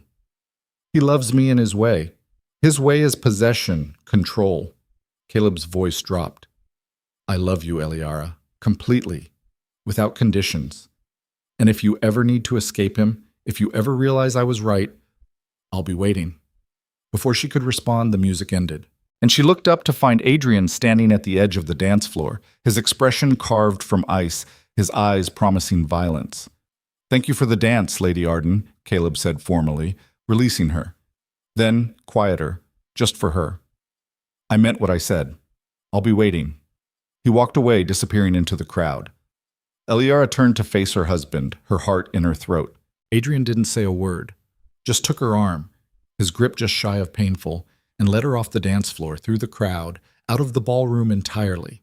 He didn't stop until they were in his private study, the door locked behind them, the sounds of the party muted to distant noise. Then he turned on her, and the fury in his eyes made her step back. "What," he said, his voice deadly quiet, "did he say to you?" "Nothing. It was just a dance." "Don't lie to me." He moved closer, backing her against the desk. "I saw his face. I saw yours." "What did he say?" Eliara's pulse was racing, her hand shaking. She'd never seen Adrian like this, all his control stripped away, leaving raw, violent emotion. "He said he loves me, that he'll be waiting if I ever want to leave you." Adrian's jaw clenched, a muscle ticking dangerously. "And what did you say?" "Nothing. The dance ended." "But you were tempted." "It wasn't a question." "You heard him say he'd wait, and part of you was glad." "No." "Yes." His hand slammed down on either side of her, trapping her against the desk. "You're my wife. Mine. And you're already thinking about escape routes." "That's not true, isn't it?" His face was inches from hers now, his breath hot against her mouth. "You married me 3 hours ago, and you're already letting my brother plant doubts. Tell me, Eliara, did you mean those vows, or were they just pretty words you said because the alternative was scandal?" Tears burned her eyes. "I meant them." "Then prove it." His hand slid to her throat, not squeezing, just resting there, a claim and a threat. "Tell me you're mine. Not because society says so, not because there's a ring on your finger. Tell me you're mine because you choose to be." She could barely breathe, his presence overwhelming, his intensity drowning her. This was Adrian unleashed, no masks, no control, just raw possessive need. And God help her, it was exactly what she wanted. "I'm yours," she whispered. Again. "I'm yours, Adrian. Completely." His mouth crashed into hers, the kiss brutal and claiming, teeth and tongue and possession that left no room for doubt. He lifted her onto the desk, his hands pushing up her silk skirts, his body pressing between her legs. "Mine," he said against her mouth. "Say it." "Yours. Forever. Forever." He kissed her like he was trying to erase every moment Caleb had ever touched her, every word he'd ever said, every doubt he'd ever planted.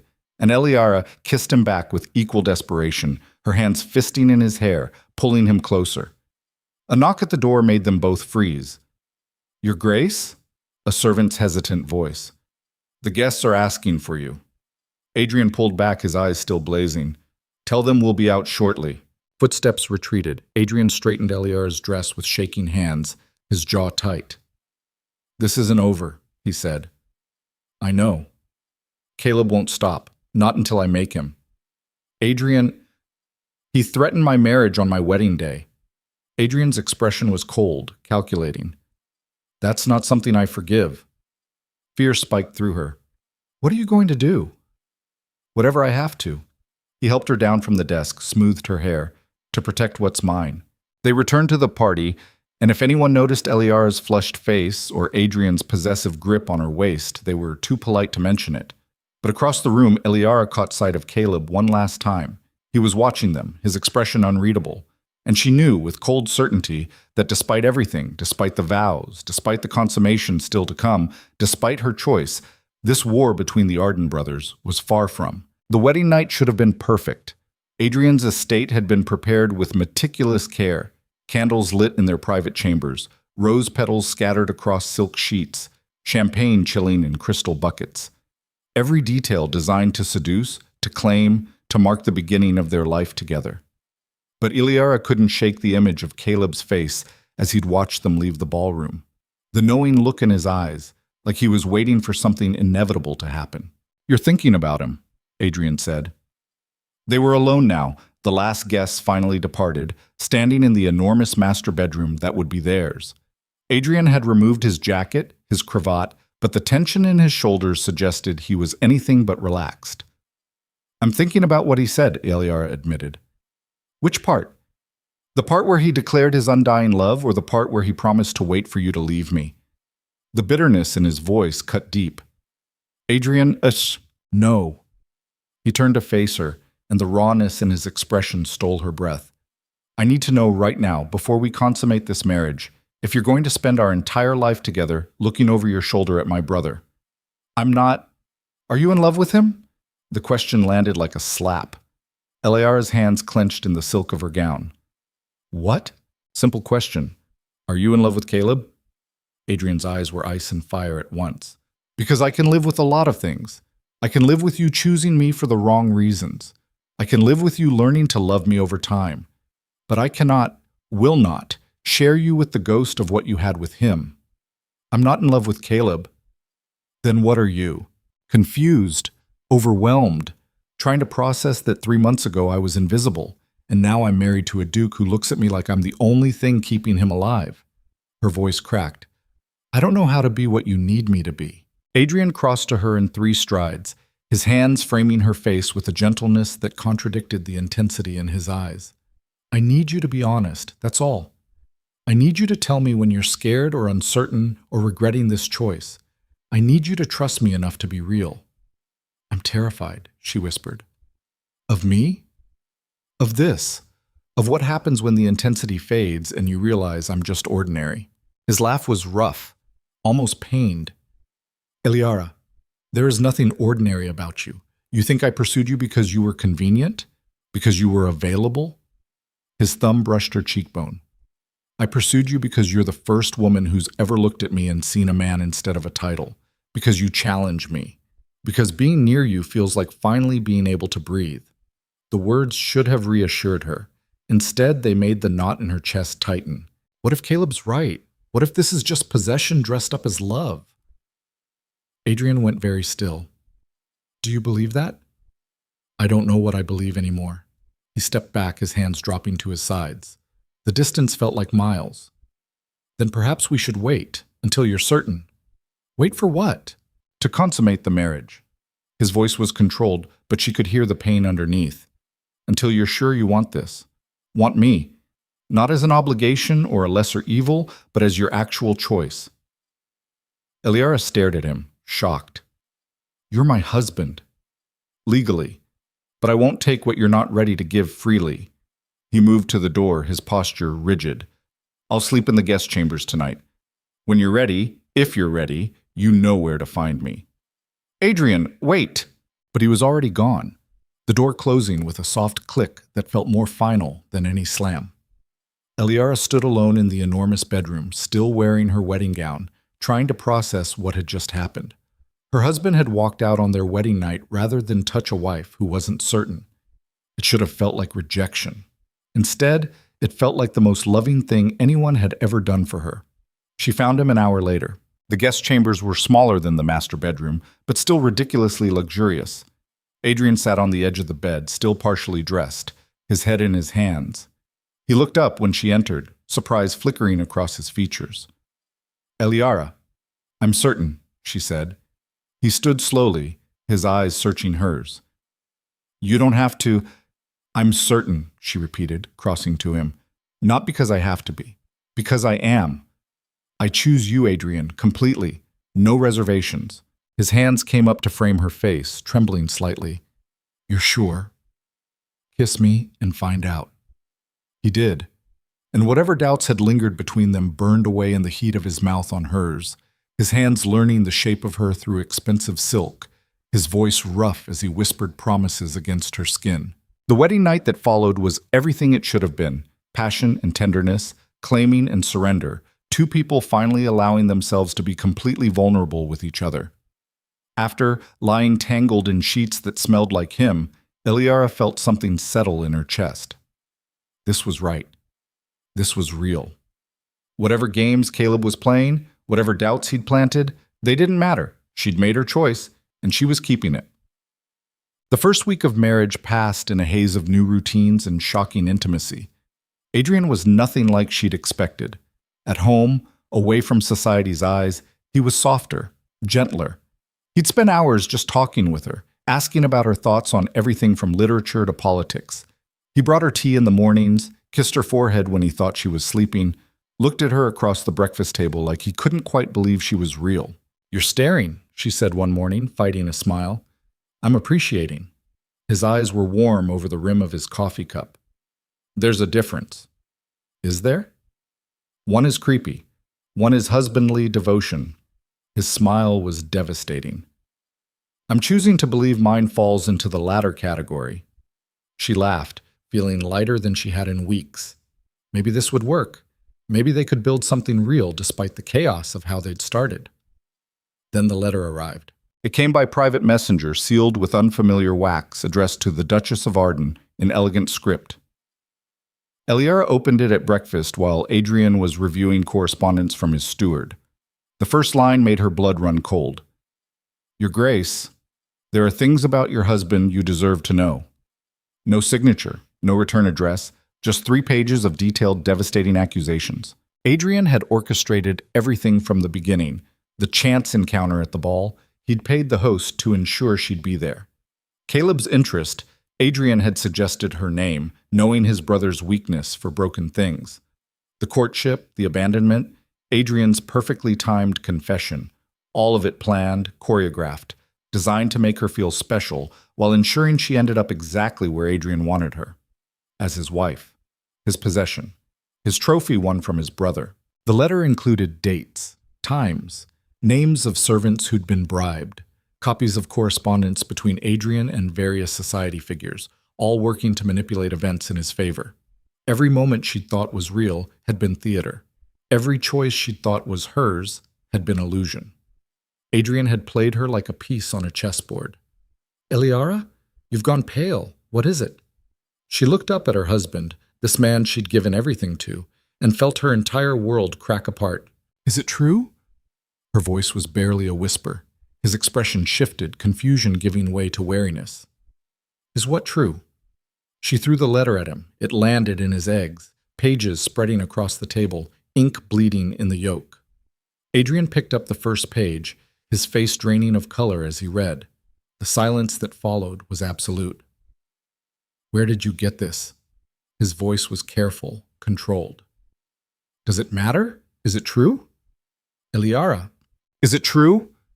She was standing now, shaking with rage and betrayal, and a grief so deep it felt like drowning. Did you orchestrate this entire thing? Did you manipulate me into marrying you? Adrian set down the page with deliberate care. When he looked at her, his eyes were shuttered, unreadable. It's more complicated than... It's a yes or no question, her voice cracked. Did you plan this? A pause. Then, yes. The word hit like a physical blow. Eliara stumbled back, her hand finding the edge of the sideboard to keep herself upright. Caleb was right, she breathed. He was right about everything. No, he wasn't. Adrian stood, moving toward her. Listen to me. Don't touch me. She held up a hand and he stopped as if she'd struck him. Don't you dare touch me. The letter isn't wrong about the facts, but it's wrong about the why. His words came faster now, desperate. Yes, I ensured you were at that ball. Yes, I suggested your name to Caleb, but not because I wanted to manipulate you, because I'd seen you, months before, at Lady Morrison's garden party, and I couldn't get you out of my head. So you decided to play God with my life? I decided to create an opportunity. He ran a hand through his hair, the gesture agitated. You were invisible, Eliara. No one saw you. No one would ever see you unless someone forced them to look. So I did. By using your brother as bait. By giving you a chance you'd never have otherwise. His eyes were intense, pleading. I knew Caleb would lose interest. He always does. But I also knew that having his attention, even briefly, would put you on society's radar, would make you visible. And then you could swoop in and play the hero. Bile rose in her throat. Save the poor abandoned girl from humiliation. How noble. That's not... He moved closer, and she backed away. I fell in love with you, Eliara. Actually, genuinely fell in love. That wasn't part of any plan. How am I supposed to believe anything you say? How do I know any of this? She gestured between them, her hand shaking. Is real, and not just another manipulation? Because I'm telling you the truth now. Now. After I found out. After I have proof of your lies. Tears were streaming down her face now, hot and bitter. Did you ever plan to tell me? Or were you just going to let me live in blissful ignorance, thinking I'd been chosen instead of hunted? Adrian flinched like she'd slapped him. It wasn't like that. Then what was it like? Explain it to me. Make it make sense. He was quiet for a long moment, his jaw working. When he finally spoke, his voice was raw. I saw you at that garden party 6 months ago. You were standing alone, reading a book you'd tried to hide when someone passed. And I thought, here's someone real. Someone who doesn't care about being seen because she's already given up on it. That's not romantic, that's predatory. It's honest. His hands clenched at his sides. I wanted to approach you then, but I'm a duke. Everything I do is scrutinized, politicized. If I'd pursued you directly, society would have torn you apart trying to figure out what game I was playing.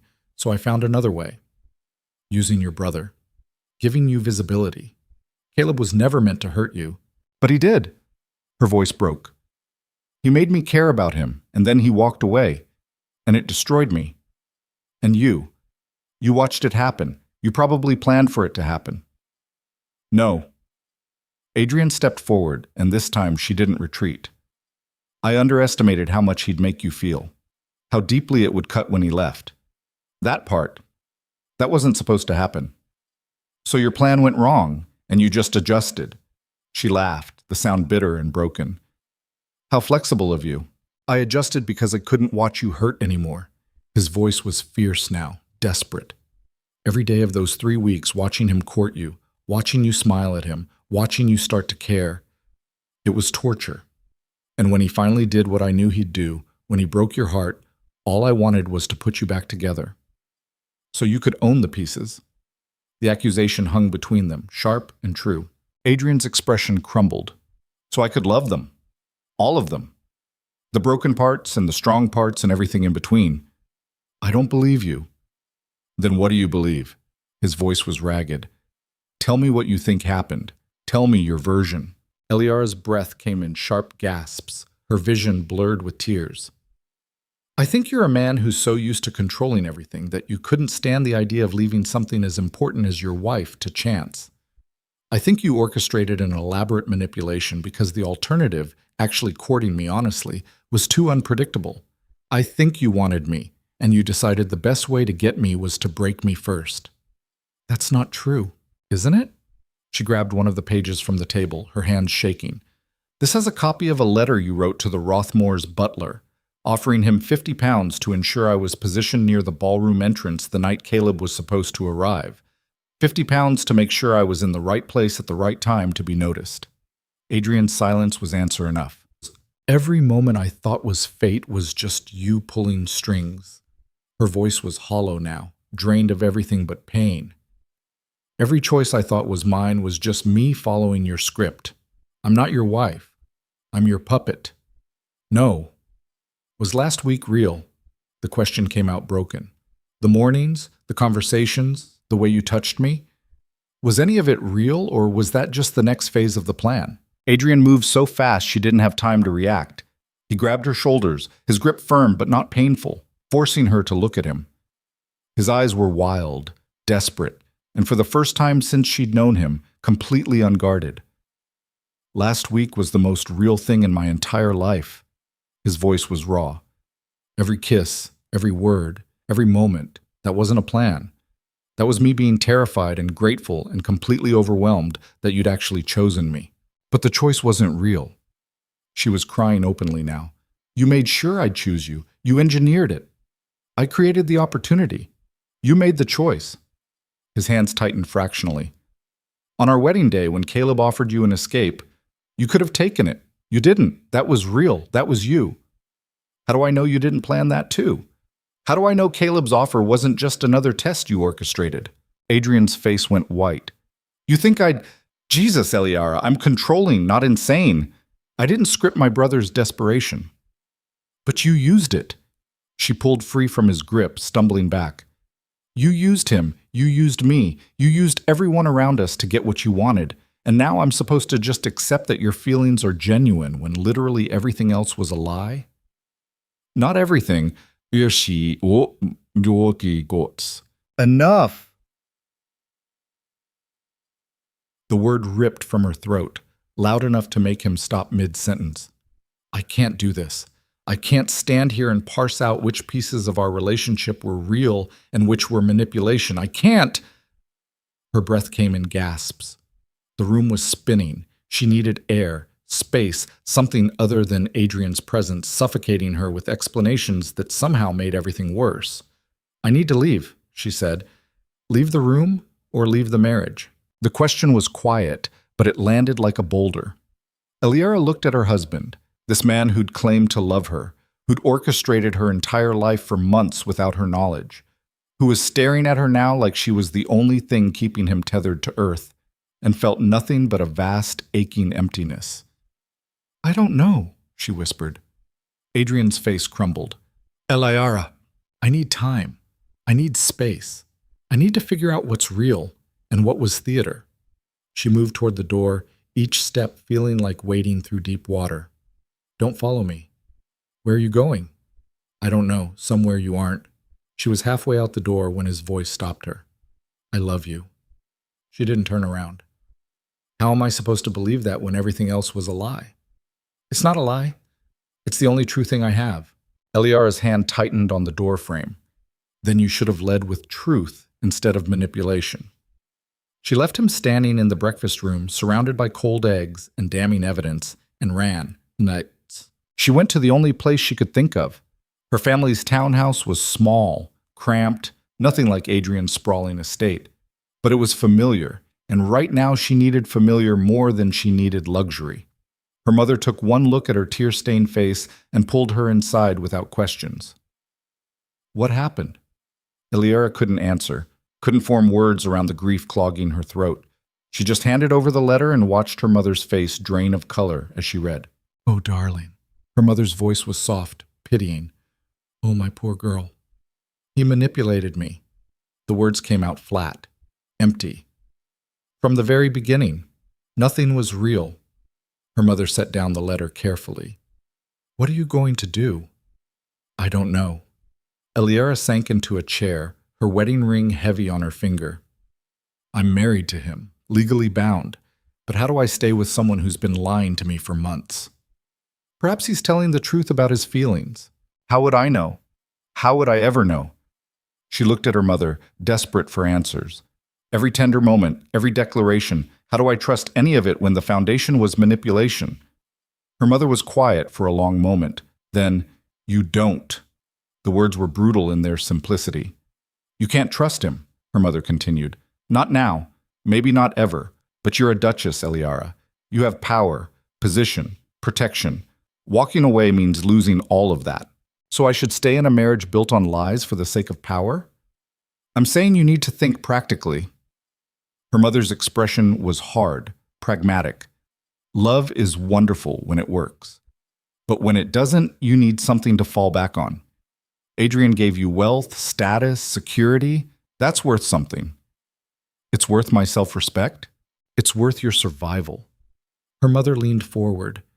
You think you can just leave? Go back to being invisible Lady Eliara Vance? Society doesn't work that way. You're the Duchess of Arden now. If you walk away, they'll destroy you. They'll say you were a fortune hunter who got cold feet. They'll make you a cautionary tale." The truth of it settled like lead in Eliara's stomach. Her mother was right. There was no going back. She'd married Adrian, and whether that marriage was built on truth or manipulation, she was stuck with the consequences. "So what do I do?" she asked quietly. "You decide what you can live with." Her mother's voice was gentle now.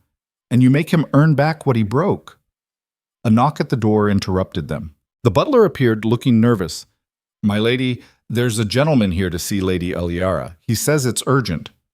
"I'm not receiving visitors," Eliara said. He was quite insistent. "A Mr. Caleb Arden." The name made her stomach drop. "Tell him I'm not—" "Please," Caleb's voice carried from the hallway. 5 minutes. That's all I'm asking." Her mother's eyes narrowed. "Send him away." But Eliara was already standing. "Let him in." "Eliara, he warned me. From the beginning, he warned me about Adrian. The least I can do is hear what he has to say." Caleb entered the sitting room looking haggard, like he hadn't slept in days. His eyes went immediately to Eliara, concern and something darker flashing across his features. "You got the letter," he said. The room went cold. "You sent it." Not a question, a statement. Caleb had the decency to look guilty. "I had to. You deserve to know the truth. And you just happen to have detailed documentation of your brother's manipulations? Copies of correspondence? Exact dates and times?" Eliara's voice was ice. "How long have you been collecting evidence, Caleb?" "Does it matter? It's true. All of it. It matters because this isn't about protecting me. This is about hurting him." She took a step toward him, fury replacing grief. "You couldn't have me, so you decided to burn down my marriage instead." "Your marriage is already burned." Caleb's expression hardened. "Adrian built it on lies. I just showed you the foundation. By violating his privacy, by gathering evidence like you were building a legal case." Another step. "Tell me something. Did you actually love me? Or was I just another battlefield in whatever war you're fighting with your brother?" Caleb flinched. "I love you. I've always loved you." "You have a terrible way of showing it," Eliara's voice cracked. "If you loved me, you would have let me figure this out on my own. You would have given me the dignity of making my own choices instead of forcing your version of truth on me. I saved you from him. No, you used me against him. There's a difference." She moved to the door, opening it. "Get out." "Eliara, get out, Caleb, and don't come back. I'm done being a pawn for the Arden brothers." He left, but not before saying one last thing. "When you're ready to leave him, and you will be, I'll be waiting." The door closed behind him. Eliara stood there, shaking, trying to process what had just happened.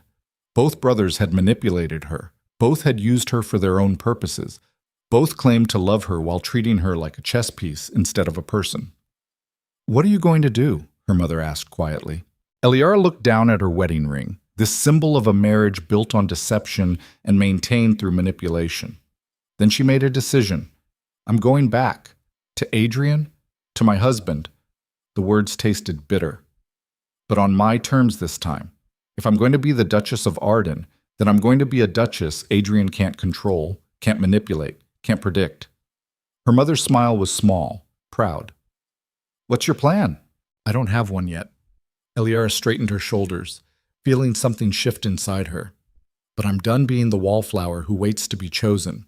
From now on, I do the choosing." She returned to Adrian's estate that evening. He was in his study, surrounded by papers and ledgers, but clearly not working. He looked up when she entered, hope and fear warring on his face. "Eliara, I'm staying," she said, cutting him off, "but we're renegotiating our marriage." He stood slowly. "What do you mean?" "I mean you manipulated me into this union. Fine. I can't change that, but I can change what happens next." She moved to his desk, bracing her hands on the polished wood. "You want a wife? You have one. But she's not the grateful, besotted girl you thought you were getting. What do you want? Honesty. Complete, brutal honesty from this point forward.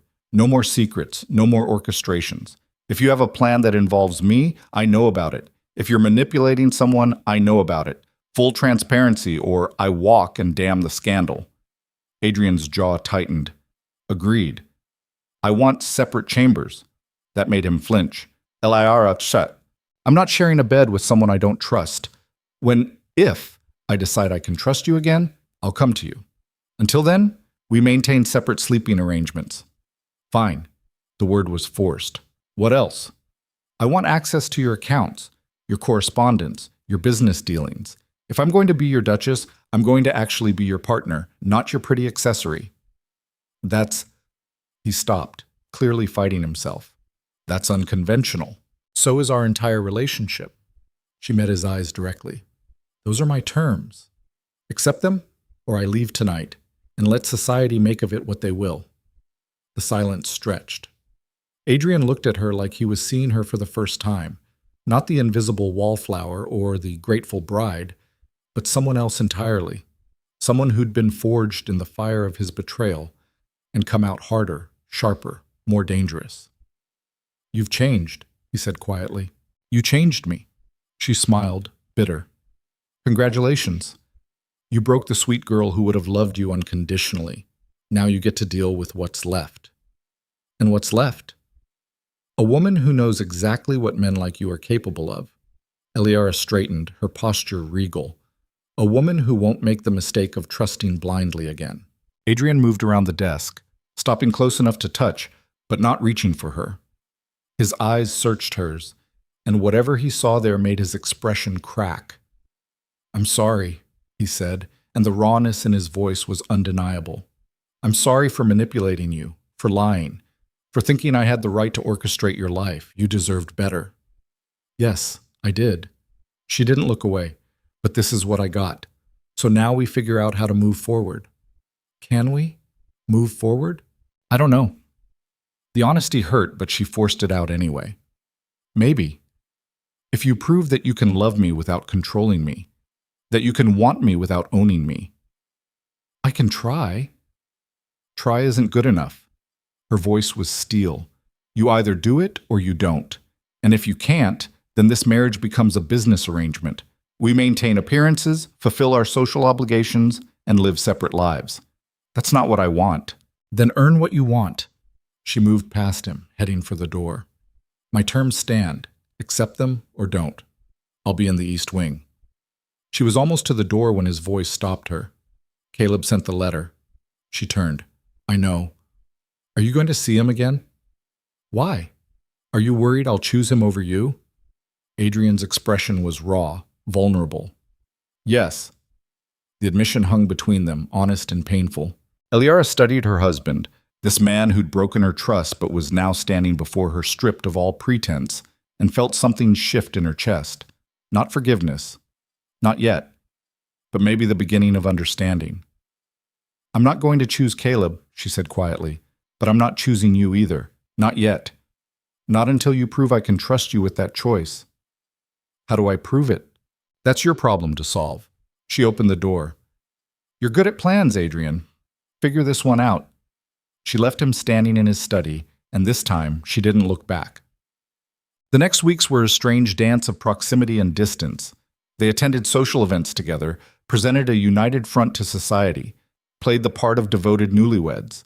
But at home, they were strangers circling each other warily, neither willing to make the first move toward reconciliation. Adrian honored her terms. He gave her access to everything, his accounts, his correspondence, his business meetings.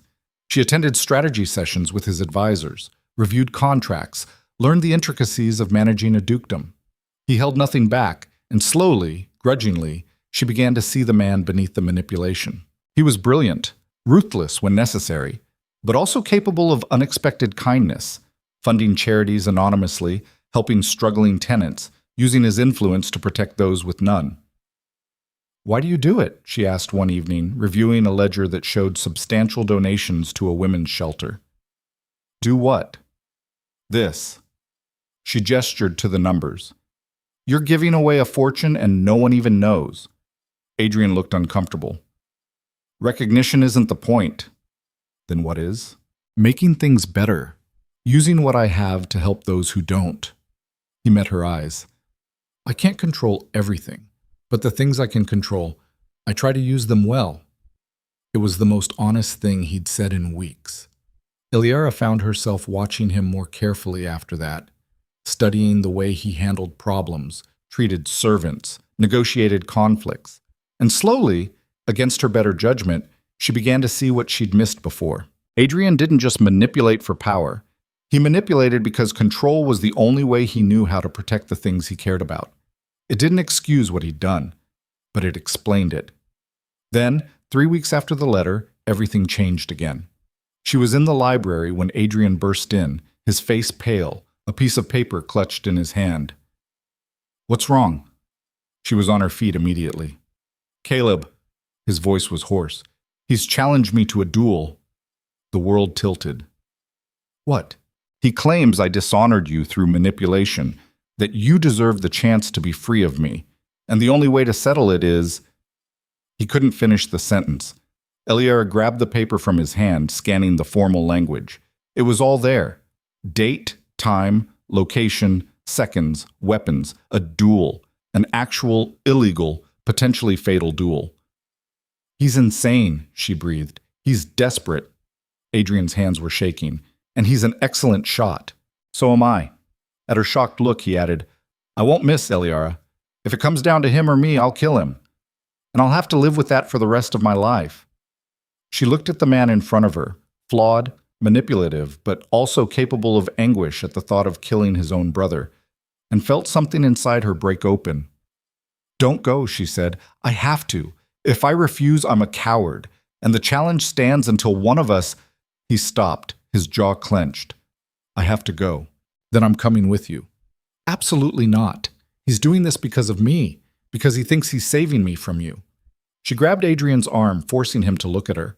"So I'm going to be there, and I'm going to end this, my way." "Eliara, those are my terms." She smiled, bitter. "You're good at accepting terms, Adrian. Accept these." He looked like he wanted to argue, but instead he just nodded, his expression resigned. 2 days, he said quietly. Dawn, Hyde Park. 2 days to figure out how to stop two brothers from killing each other over a woman who didn't fully trust either of them.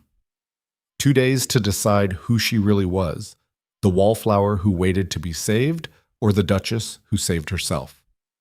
Eliara looked at her husband, at the fear and determination warring in his eyes, and made a choice.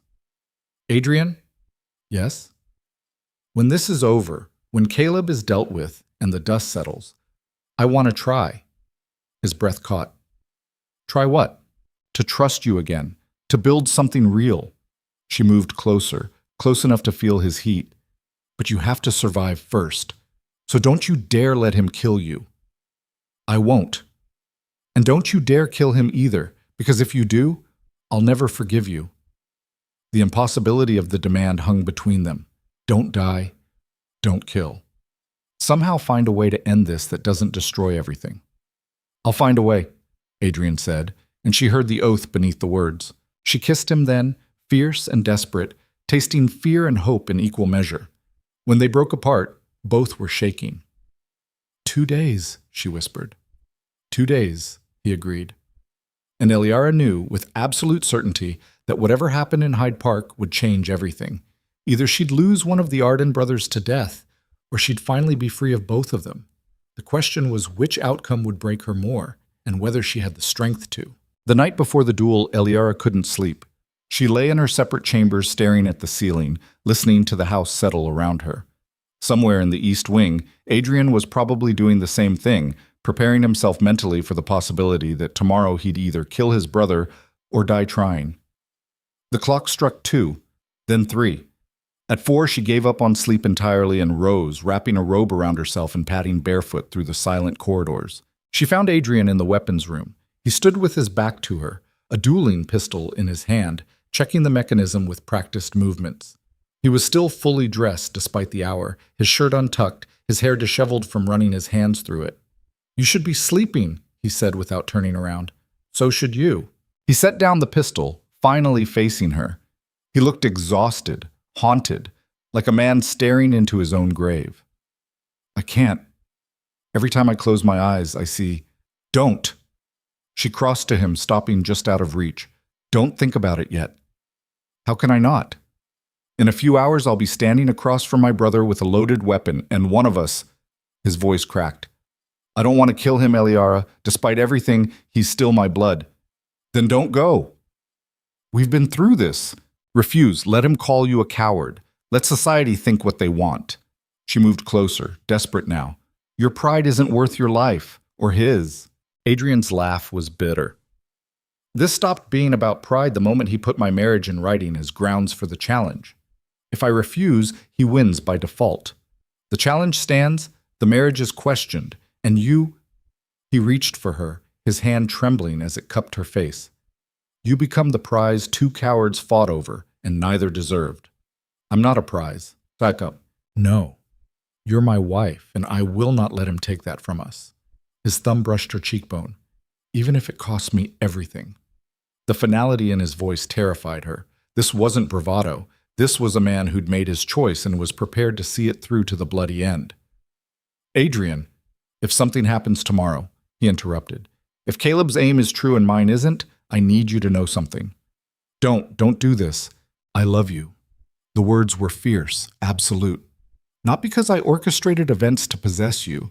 Not because you were a challenge I needed to win.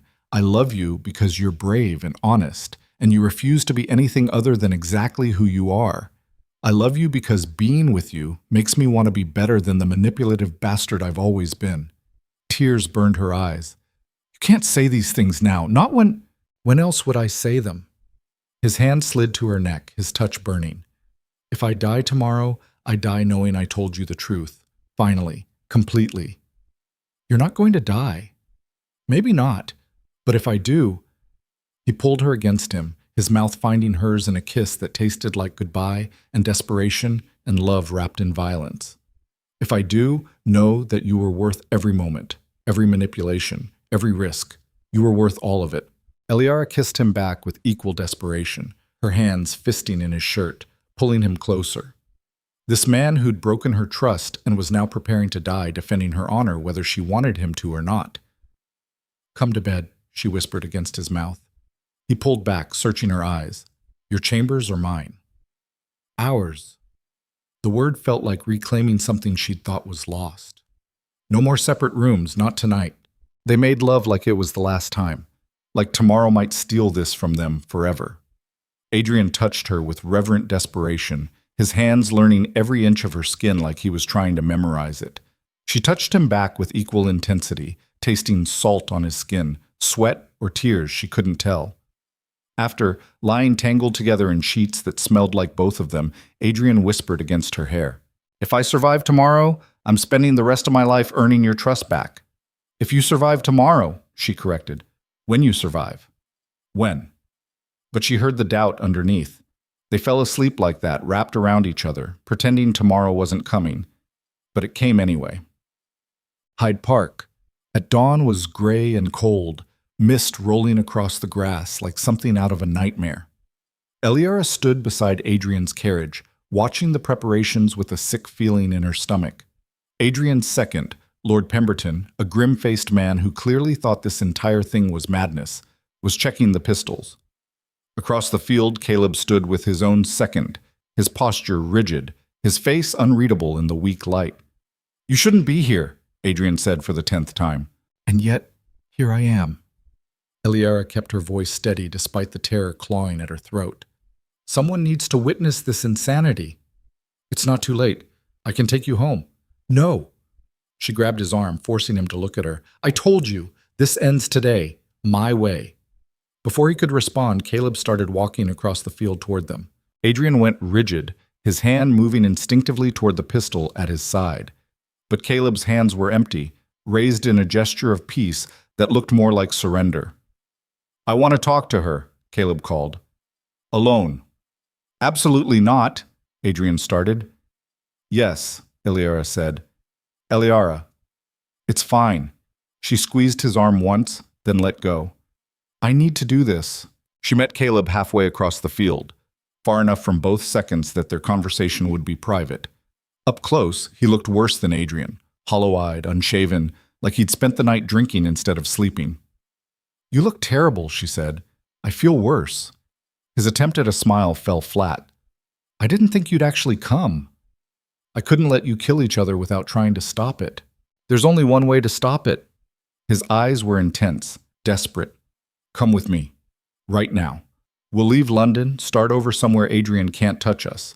The duel ends, the marriage ends, and you're free. I don't want to be free of Adrian. The words landed like a slap. Caleb actually flinched, his expression crumbling. After everything he did? After all the lies? After everything both of you did? Eliar's voice was hard. You think you're better than him? You manipulated me just as much. You sent that letter not to protect me, but to hurt him. You challenged him to this duel, not to defend my honor, but to destroy his.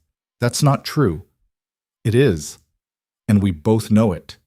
She stepped closer, her voice dropping.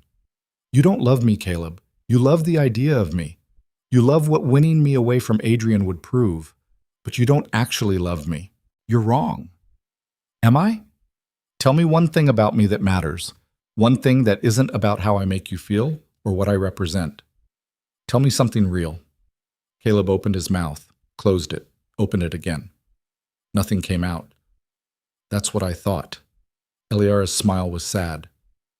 Adrian knows I take my tea with too much sugar, that I read philosophy when I'm anxious, that I bite my lip when I'm trying not to cry. He learned me, Caleb. You just wanted to own me. And he doesn't? He did. But he's trying not to. That's more than you ever offered. She took a breath, steadying herself. I'm asking you, begging you, to end this. Walk away. Let Adrian and me figure out our marriage without your interference. I can't do that. Why not? Because I already loaded the pistol. His voice was hollow. Because the challenge is issued and honor demands satisfaction. Because if I walk away now, I'm not just a coward. I'm the man who lost everything to his brother and did nothing about it. So your pride is worth more than your life, than his. My pride is all I have left. Caleb's expression hardened. You chose him. Society chose him. Even our father always chose him. I'm the spare, the disappointment. The charming waste of space will never measure up to the great Duke of Arden. This isn't about Adrian. This is about you hating yourself. The accusation hung between them, raw and true. Caleb's face went white. You don't know anything about me. I know you're standing here preparing to kill your brother because you can't stand being second place one more time. Eliara's voice cracked. I know you'd rather die than admit you're not the hero of this story. And what am I? The villain? No, you're just human, flawed and hurting, and making terrible choices because you don't know how else to cope. She reached for his hand, squeezing it once. But you can make a different choice now. You can walk away. For a moment, just a moment, she thought she saw something shift in his expression, a crack in the armor, a possibility of surrender. Then he pulled his hand free, stepping back. I can't. His voice was final. I'm sorry, Eliara, but this ends the way it has to end. He turned and walked back to his second, leaving her standing alone in the middle of the field. Eliara returned to Adrian on shaking legs, her heart pounding so hard she thought it might break through her ribs. What did he say? Adrian asked. That he won't stop. Adrian's jaw clenched. Then neither will I. Lord Pemberton approached, the wooden case of dueling pistols open in his hands. It's time, Your Grace. The next few minutes happened in a blur of ritual and formality. The seconds loaded the pistols. 1 ball each, measured powder, everything according to the code duello that supposedly made this civilized instead of murder. The rules were explained, though everyone already knew them. 20 paces, turn, fire. First blood ends it, or death, whichever came first. Adrian took his pistol with steady hands.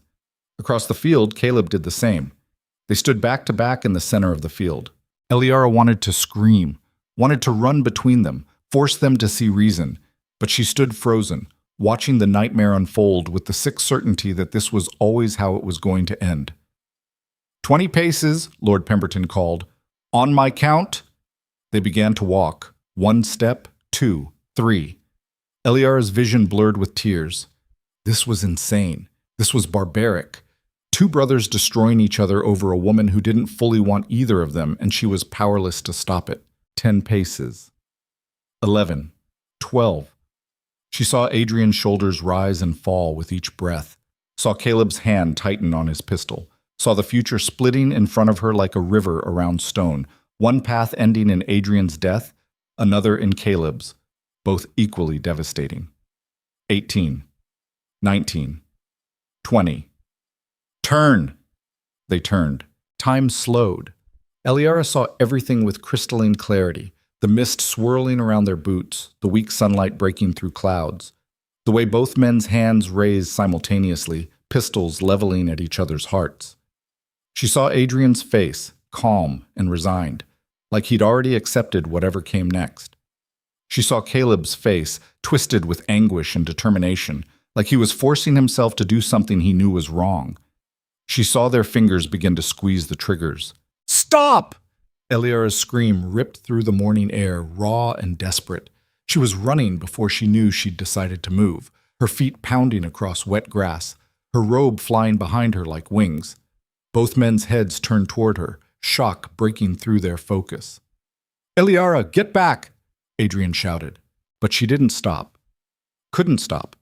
She ran straight into the line of fire, positioning herself directly between the two brothers, her arms spread wide, her body a shield between their aimed weapons. If you want to shoot each other, she said, her voice shaking but loud, you'll have to shoot through me first. The silence that followed was absolute. Eliara. Adrian's voice was strangled. Move, now. No. This isn't your fight. Like hell it isn't. She turned to face him, and the terror in his expression made her chest ache. I'm the reason you're both standing here with loaded pistols. I'm the prize you're fighting over, so if blood needs to be spilled, it goes through me first. Christ, Eliara, move! Caleb's voice came from behind her. She turned partially, keeping both brothers in her peripheral vision. Put down the guns. We can't, Caleb started. Put them down, the words tore from her throat. Both of you, right now, or I swear to God I will stand here until one of you pulls that trigger and kills me along with your brother. You're being hysterical, Caleb tried. I'm being the only sane person in this goddamn field. She was crying now, hot tears streaming down her face. You want to know the truth? The real truth?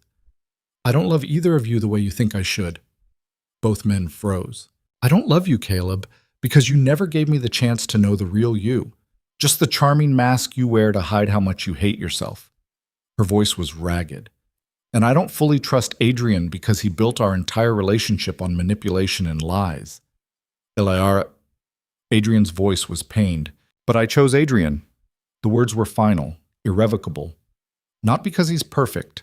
Not because he deserves it. I chose him because when everything fell apart, he didn't run. He stayed. He fought for us even when I hated him for it. And that stubborn, possessive, controlling love is real. It's flawed and messy, and sometimes it feels like drowning, but it's real. She turned fully to Caleb now, her hands clenched at her sides. You say you love me, but you were ready to kill your own brother to prove it. That's not love. That's obsession. That's ego. That's you trying to win something you never actually wanted. Caleb's pistol wavered. You don't know what you're saying. I know exactly what I'm saying. She took a step toward him, then another, until she was standing directly in front of his aimed weapon.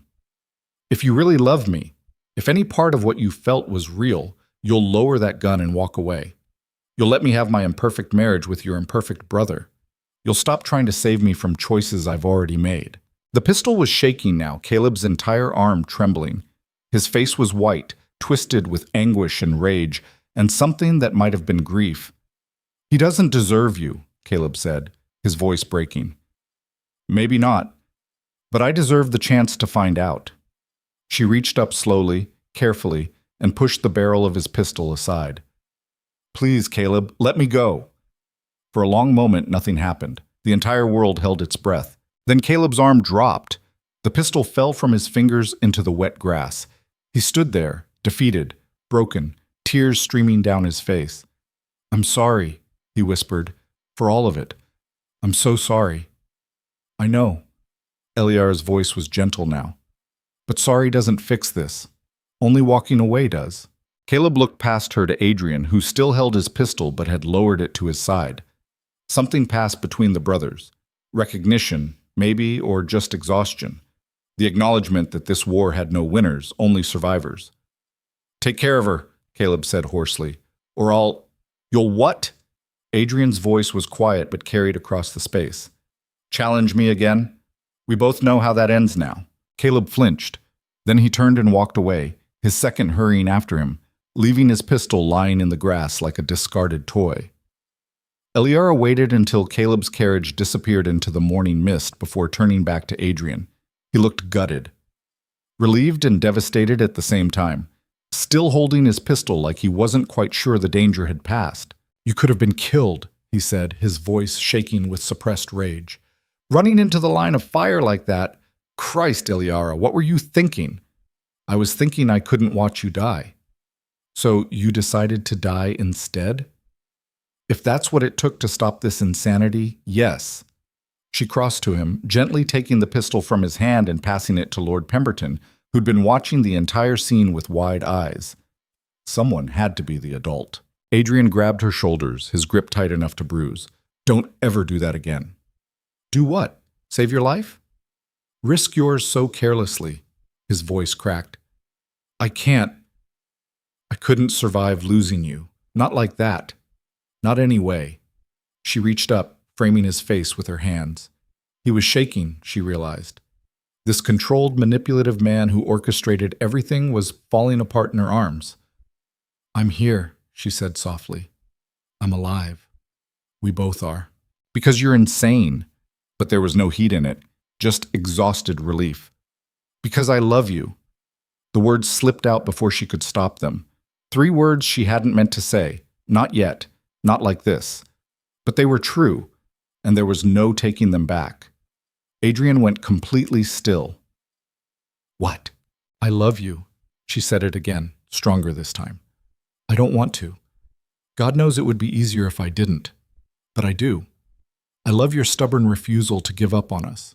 I love the way you look at me like I'm the only thing that matters. I love that you're trying, actually trying, to be better than the manipulative bastard you know you are." His hand slid from her shoulders to her face, trembling as they cupped her cheeks. "Say it again." "I love you, Adrian Arden." "Again. I love you." He kissed her like she was oxygen, and he was drowning, his mouth desperate and claiming and grateful all at once. She kissed him back with equal intensity, tasting salt and relief, and the beginning of something that might actually be real. When they finally broke apart, both breathing hard, Adrian rested his forehead against hers. "I don't deserve you," he said. "Probably not." She smiled through her tears. "But you're stuck with me anyway. Thank God." His laugh was rough, pained. "Thank God." They stood there in the middle of Hyde Park as the sun finally broke through the clouds, holding each other like they'd just survived the end of the world. Because, in a way, they had. The scandal that followed was predictable and brutal. News of the duel and its dramatic interruption spread through London society like wildfire. The papers had a field day. "Duchess stops duel by standing in line of fire," screamed one headline. "Love triangle between Arden brothers finally resolved," declared another. The gossips were merciless. Some called Eliara brave. Others called her reckless. A few suggested the entire thing had been theater, a performance designed to solidify her position and eliminate Caleb as a rival. Eliara ignored all of it. She had more important things to focus on, like rebuilding a marriage that had nearly been destroyed before it began. Adrian kept his promises. Full transparency, no more secrets, treating her as an actual partner instead of a possession to protect. It wasn't always easy. He still had controlling tendencies, still wanted to orchestrate solutions to problems she was perfectly capable of solving herself. But when she called him on it, he listened, adjusted, tried. "I'm a work in progress," he admitted one evening, after she'd caught him trying to solve a social conflict she was handling without asking her first. "So am I," she said. "We'll figure it out together." They did. Slowly, painfully, with setbacks and arguments, and moments where old patterns resurfaced. But they kept trying, kept choosing each other, kept building something real from the wreckage of manipulation and lies. Caleb disappeared for 3 months. No one knew where he went. Some said Scotland, others France. Adrian received one letter, brief and formal, saying Caleb needed time to reassess his priorities and choices. There was no mention of Eliara, no apology, just a cold acknowledgement that he'd crossed lines that couldn't be uncrossed. "Do you miss him?" Adrian asked when the letter arrived. Eliara considered the question honestly. I miss the possibility of what we could have been, but I don't miss him. Not really. Good. Adrian's arm tightened around her waist. Because I'm selfish enough to be glad he's gone. She laughed despite herself. At least you're honest about it. I'm trying to be honest about everything. He turned her to face him, his expression serious. Even the ugly parts. Especially the ugly parts. That honesty became the foundation of everything else. They learned to fight productively, to voice resentments before they festered, to choose vulnerability over pride. It wasn't the fairy tale romance society expected. It was messier, harder, more complicated. But it was real. 6 months after the duel, Adrian called her into his study. I have something for you, he said. Eliara raised an eyebrow. Should I be worried? Probably. But he was smiling. He handed her a leather portfolio, worn and familiar. She opened it and found every piece of evidence from Caleb's letter, the correspondence, the bribed servant's testimony, the detailed timeline of Adrian's manipulation. All of it. This is everything, she said quietly. Everything I did wrong. Every choice I made that led us here. Adrian's voice was steady. I want you to have it. Keep it. Burn it. Whatever you need. But I won't hide from what I did anymore. Eliara stared at the documents, this evidence of betrayal that had nearly destroyed them. She could keep it, use it as ammunition in future fights, hold it over him as a reminder of his capacity for deception. Instead, she walked to the fireplace and threw the entire portfolio into the flames. Adrian watched it burn without protest. We're not those people anymore, she said, watching the pages curl and blacken. I don't want to be the woman who can't trust her husband. And you don't want to be the man who can't be trusted. So we choose to be different. Just like that? Just like that. She turned to face him. The past happened. We can't change it, but we can choose what we do with it. He crossed to her, pulling her into his arms. I love you, more than I thought I was capable of loving anything. I know. She smiled against his chest. You tell me every day. I'll tell you every day for the rest of our lives. Good. She pulled back to look at him. Because I plan on holding you to that. They stood there in his study, watching their past burn to ash, and Eliara felt something settle in her chest. Peace, maybe. Or just acceptance that perfection was impossible and messy was enough. Then a knock at the door interrupted the moment. Lord Pemberton entered, looking grim. Your Grace, there's been news. Adrian's arm tightened around Eliara. What kind of news? About your brother. He's returned to London. Eliara felt Adrian go rigid beside her. When? Adrian's voice was controlled, but she heard the tension underneath. This morning. He's taken rooms at the Claridge, and your Grace... Pemberton hesitated. He's requested a meeting. With both of you. The piece Eliara had just found shattered like glass. Did he say why? She asked. No, your Grace. Just that it was urgent and concerned all three of you. Eliara looked at Adrian, saw her own apprehension mirrored in his eyes. They'd spent 6 months rebuilding, 6 months healing, 6 months learning to trust each other. And now Caleb was back. Do we go? She asked quietly. Adrian's jaw clenched. We don't have to. We can ignore him, refuse to see him, make it clear he's not welcome in our lives. Or we can face him, end this once and for all. You want to see him? I want closure, Mutt. She squeezed his hand. Real closure, not just him disappearing and us wondering when he'll come back. Adrian was quiet for a long moment. Then he turned to Pemberton. Tell Caleb we'll meet him, tomorrow, 2:00, at the estate. Very good, your Grace. When Pemberton left, Eliara turned to her husband. Are you sure about this? No. Adrian pulled her against him, his mouth finding hers in a kiss that tasted like fear and determination. But we're doing it anyway, together. Together, she agreed. But as she lay in bed that night, wrapped in Adrian's arms, listening to his steady breathing, Eliara couldn't shake the feeling that tomorrow would change everything. Caleb was back, and men like Caleb Arden didn't request meetings unless they had something to say that couldn't be said in a letter. Something that would either finally free them all from the past, or drag them back into the war they'd barely survived the first time. Amidst. Caleb arrived exactly at 2. looking different than Eliara remembered. He'd lost weight. His face was thinner, harder, with new lines around his eyes that spoke of sleepless nights and difficult realizations. The charming golden boy was gone, replaced by someone who looked like he'd been through his own personal hell and barely made it out. "Thank you for seeing me," he said, his voice formal as Pemberton showed him into the drawing room where Eliara and Adrian waited.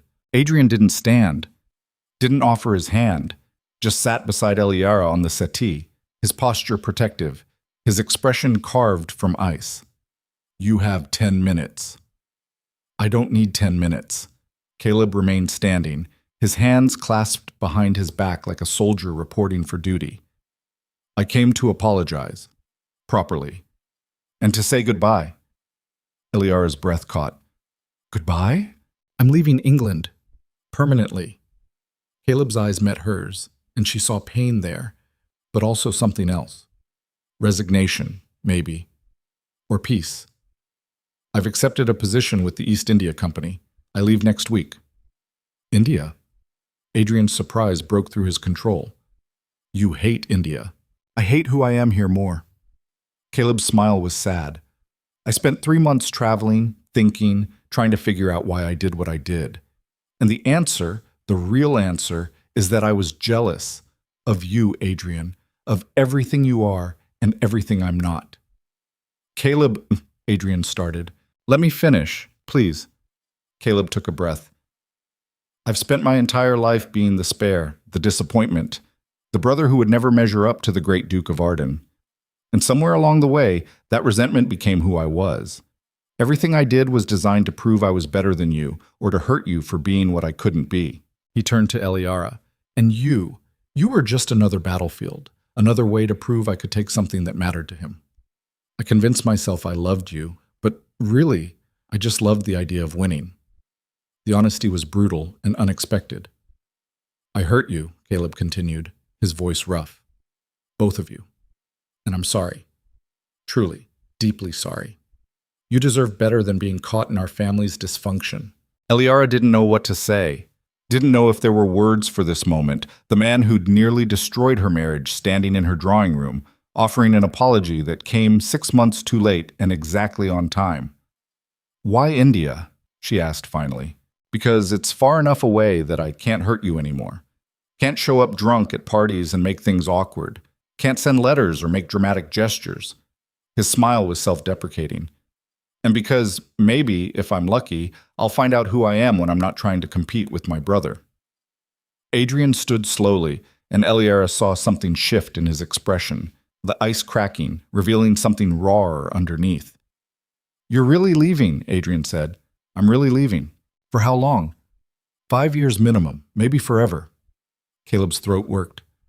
"Depends on what I find there." Adrian was quiet for a long moment.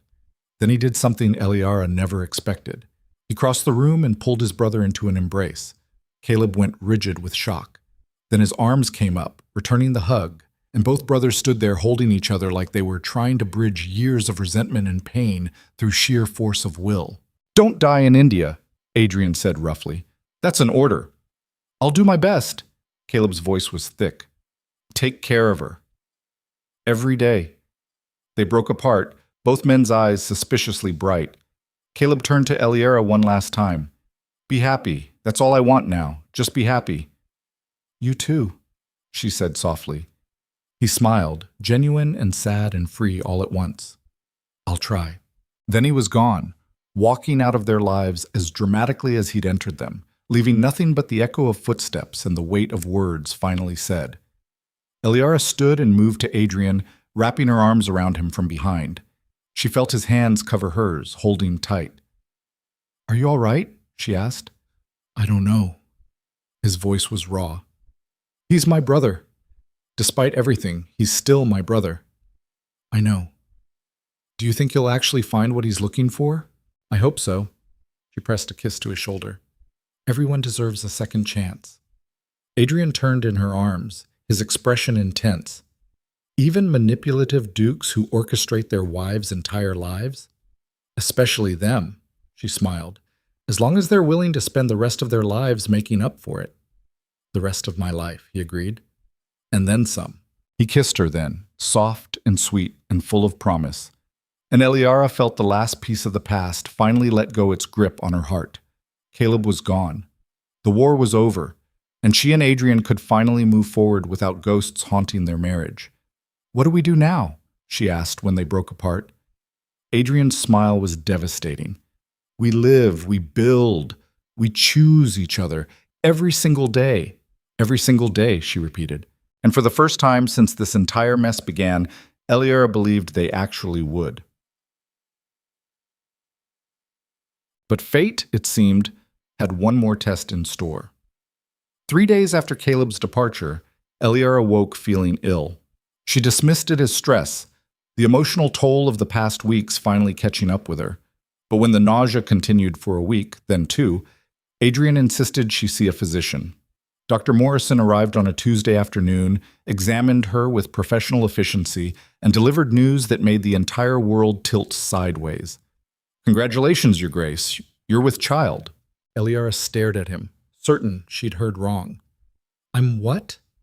"Approximately 2 months along, if my examination is correct." The doctor smiled. "You should expect the babe to arrive in early spring." She was pregnant, carrying Adrian's child. The enormity of it hit her like a wave. She'd spent months fighting to rebuild her marriage, to learn to trust her husband, to forge something real from manipulation and lies. And now there would be a child. A tiny, innocent life that would bind her to Adrian forever in ways that went beyond vows and promises. Dr. Morrison left after giving her instructions about rest and nutrition, promising to return in a month to check on her progress. Eliara sat alone in her chambers, one hand pressed to her still flat stomach, trying to process this new reality. She found Adrian in his study, reviewing correspondence. He looked up when she entered, his smile immediate and warm. "Feeling better? Morrison said he'd seen you." "I'm pregnant." The words fell into the space between them like stones into still water. Adrian froze, the paper in his hand forgotten. "What?" "Pregnant. 2 months. The baby will come in spring." She watched emotions flicker across his face too fast to catalog. "Say something." He set down the paper with careful precision, his hand shaking. Then he crossed to her in 3 strides and pulled her into his arms, holding her so tight she could barely breathe. "A baby," he whispered against her hair. "We're having a baby." Is this?" She couldn't finish the question. "Am I happy?" He pulled back, framing her face with his hands. His eyes were bright with unshed tears. "Eliara, I'm terrified and overwhelmed and so goddamn happy I can barely stand it." Relief flooded through her. "I was worried you'd think it was too soon, that we haven't had enough time to—" "It's perfect timing." He kissed her, gentle and reverent. "We'll figure it out, just like we figured out everything else." "Together," she said, "together." He sank to his knees in front of her, pressing his forehead against her stomach in a gesture so tender it made her throat tight. "I promise you," he said, his voice thick with emotion. "I promise both of you. I'll be better. I'll earn this. I'll spend every day making sure you know how loved you are." Eliara ran her fingers through his hair, feeling tears slide down her own cheeks. "You already do." They stayed like that for a long moment, wrapped in the quiet miracle of new life and second chances. Then Adrian looked up at her, his expression shifting into something more serious. "There's something I need to ask you." "What?" "Marry me." She blinked. "Adrian, we're already married." "I know, but I want to do it again, properly this time. No manipulation, no orchestration, just you and me, choosing each other freely, with our family as witness." His hands tightened on her hips. "Will you marry me, Eliara? Again? For real this time?" The question was absurd and perfect, and exactly what they needed. "Yes," she said, laughing through her tears. "Yes, I'll marry you again, as many times as you want." He stood, pulling her into a kiss that tasted like joy and promise, and the beginning of something that had nothing to do with the past and everything to do with the future they were building together. When they finally broke apart, Adrian rested his hand over hers on her stomach. "Boy or girl?" he asked. "Does it matter?" "Not even a little bit." His smile was devastating. "As long as they have your strength And your heart. And your stubbornness and your intensity, she added. God help us both. They laughed, and it felt like breathing after being underwater for too long. The wallflower had become a duchess. The manipulative duke had become a husband trying desperately to deserve his wife. And now they were becoming parents. It wasn't the story either of them had planned, but it was theirs. Messy and complicated and absolutely perfectly real. And as Adrian pulled her close, whispering promises to both her and the life growing inside her, Eliera finally understood what it meant to be chosen. Not as a prize, not as a possession, but as a partner, an equal, a person worth fighting for. And that. Spring came to London with rain and new beginnings. Eliera stood at the window of the nursery, one hand resting on her swollen belly, watching water stream down the glass. 7 months pregnant now, heavy with child and anticipation, counting the days until the baby arrived in this strange, painful, beautiful chapter of her life, finally transformed into something she could hold. Behind her, Adrian was assembling a cradle with the kind of intense focus he usually reserved for political strategy. He'd insisted on doing it himself, despite having servants who could manage it in half the time. "You're going to hurt yourself," she said without turning around. "I'm not going to hurt myself. I'm a grown man perfectly capable of following instructions." A crash. A muttered curse. Eliera smiled. "How's that working out for you? The instructions are clearly wrong." But she heard the smile in his voice. Or possibly in German, I can't tell. She turned to find him sitting on the floor, surrounded by wooden pieces and metal hardware, looking simultaneously frustrated and adorable. 7 months of marriage, real marriage, built on honesty instead of manipulation. And he could still surprise her with moments like this. "Want help?" she offered. "I want to prove I can do this one thing without orchestrating a solution or bribing someone to do it for me." He picked up 2 pieces, trying to fit them together. "It's important." "Why?" "Because I'm going to be a father, and fathers should be able to build their children's furniture without having an existential crisis about it." Eliera lowered herself carefully into the rocking chair they'd placed by the window, her body ungainly with the weight of pregnancy. "You're going to be a wonderful father. You don't know that." "I do. Because you're trying. Because you care enough to sit on that floor cursing at Swedish furniture instructions instead of delegating it to someone else." She smiled. "That's what makes good fathers. Not perfection, just showing up." Adrian set down the pieces and crossed to her, kneeling beside the chair. His hand found her belly, spreading across the swell where their child grew. The baby kicked, a strong flutter against his palm, and his expression softened into something that still made her breath catch. "I'm terrified," he admitted quietly. "Of what?" "That I'll fail them the way I failed you in the beginning. That I'll try to control everything and end up pushing them away. That I'll be my father, cold and distant and more concerned with legacy than love." "You won't be." Eliera covered his hand with hers. "You know what you did wrong. You're actively working to be better. That's more than most men manage." "It doesn't feel like enough." "It's always enough to try." She leaned forward, pressing her forehead to his.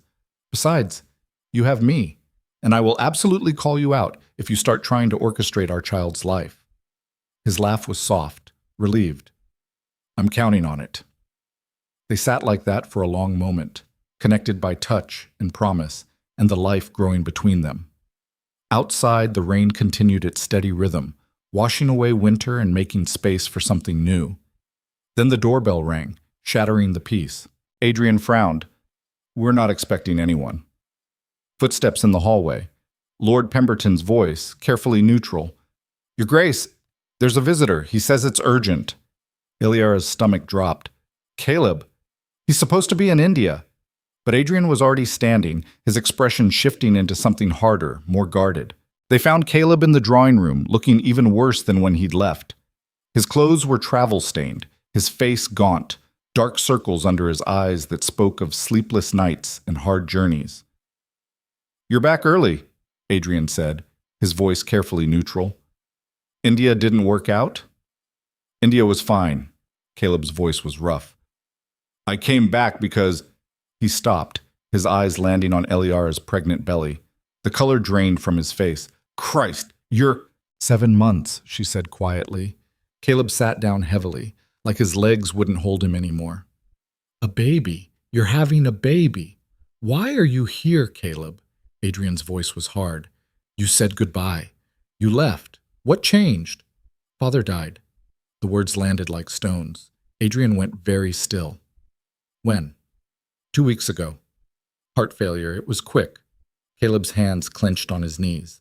His solicitor sent word to India. I came back as soon as I could.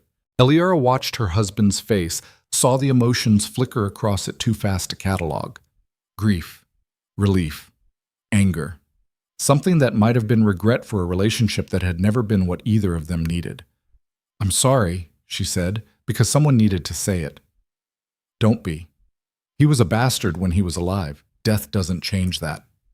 But Caleb's voice cracked on the words. There's a will. Readings tomorrow. I wanted to warn you before...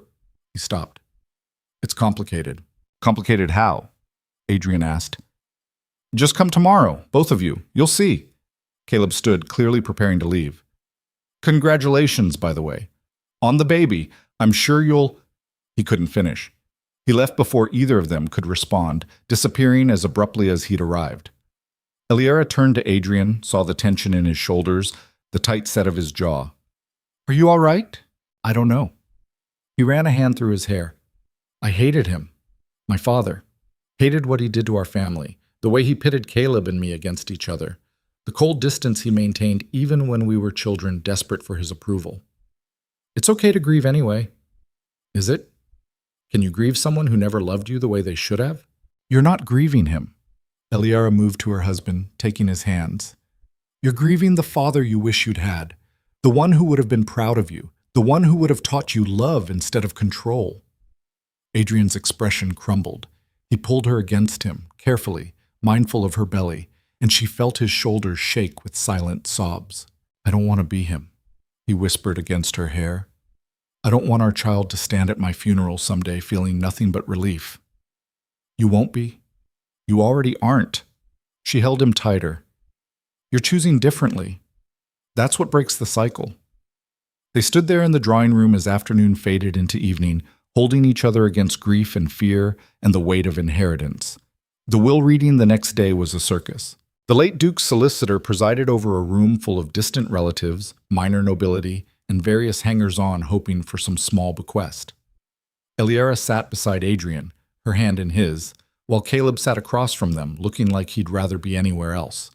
The first part was standard, minor bequests to servants, charitable donations, property distributions. Then the solicitor reached the major provisions, and the entire room went silent.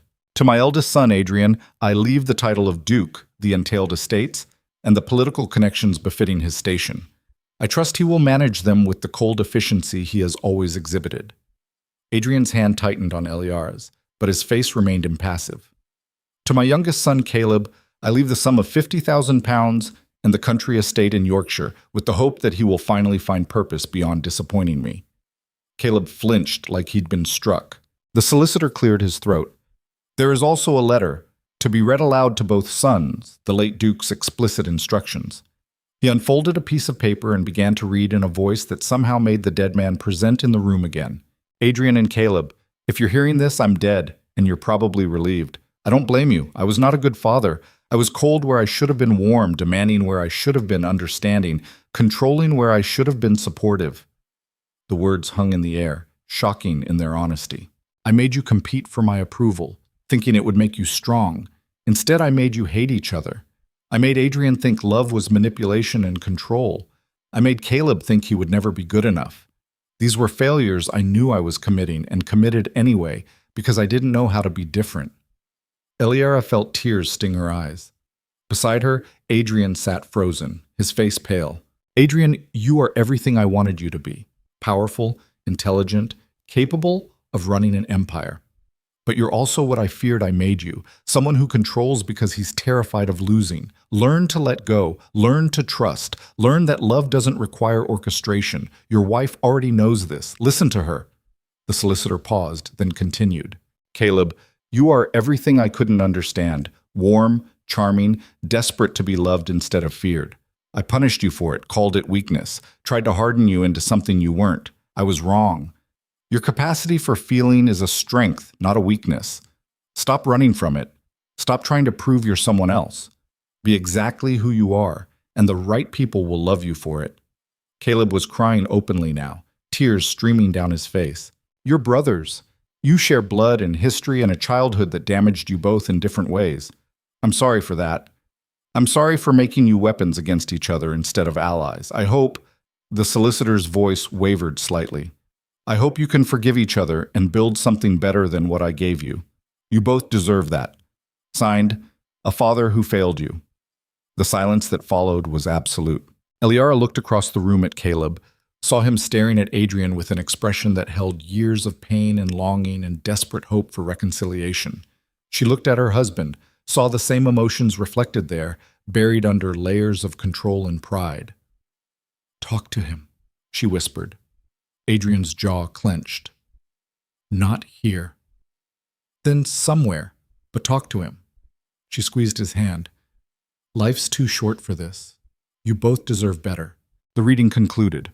People dispersed. Caleb left quickly, clearly overwhelmed. Adrian sat motionless, still holding Eliar's hand like it was the only thing anchoring him to earth. He knew, Adrian said finally. Our father knew what he was doing to us, and he did it anyway. Some people can see their own damage, but don't know how to stop inflicting it. Eliar's voice was gentle. It doesn't excuse it, but maybe it explains it. I spent my entire life trying to earn his approval, and all along he knew he was destroying me. Not destroying, damaging. There's a difference. She shifted to face him fully. You were damaged, Adrian, but you're not broken. You chose to be different. You chose to change. That's everything. He turned to her, and the vulnerability in his expression nearly broke her heart. What if I can't? What if I'm too much like him, and I hurt our child the way he hurt me? You won't. You don't know that. I do. She placed his hand on her belly again, where their baby moved beneath his palm. Because you're already terrified of it. And people who care about the damage they might cause are the ones least likely to cause it. He leaned forward, pressing his forehead to hers, his breath shaky. I don't deserve you. Stop saying that. You don't get to decide what I deserve. I do, and I choose you. She kissed him softly. Every day. Even on the hard ones. Especially on the hard ones. They sat together in the empty room, mourning a man neither had loved but both had needed, grieving childhoods that couldn't be fixed and accepting the scars that remained. Later that evening, Adrian went to find Caleb.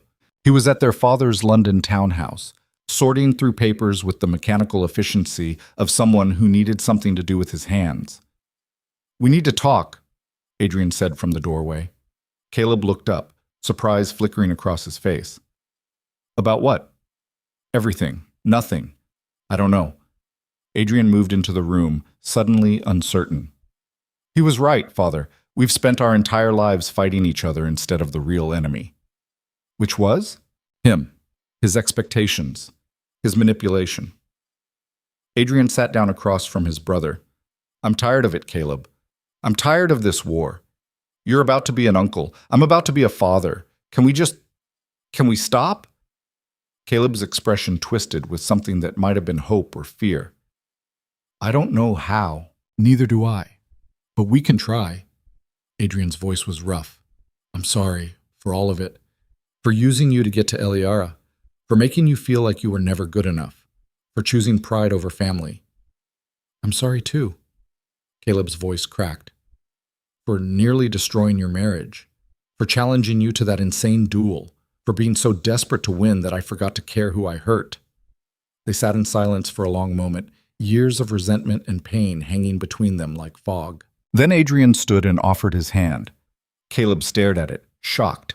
Then he took it, and Adrian pulled him into an embrace that was awkward and fierce and long overdue. Brothers, Adrian said quietly. Brothers, Caleb agreed. When they broke apart, both men's eyes were bright with unshed tears. Are you really going back to India? Adrian asked. I think I need to. Not to run away this time, just to figure out who I am when I'm not competing with you. Caleb smiled sadly. But I'll come back.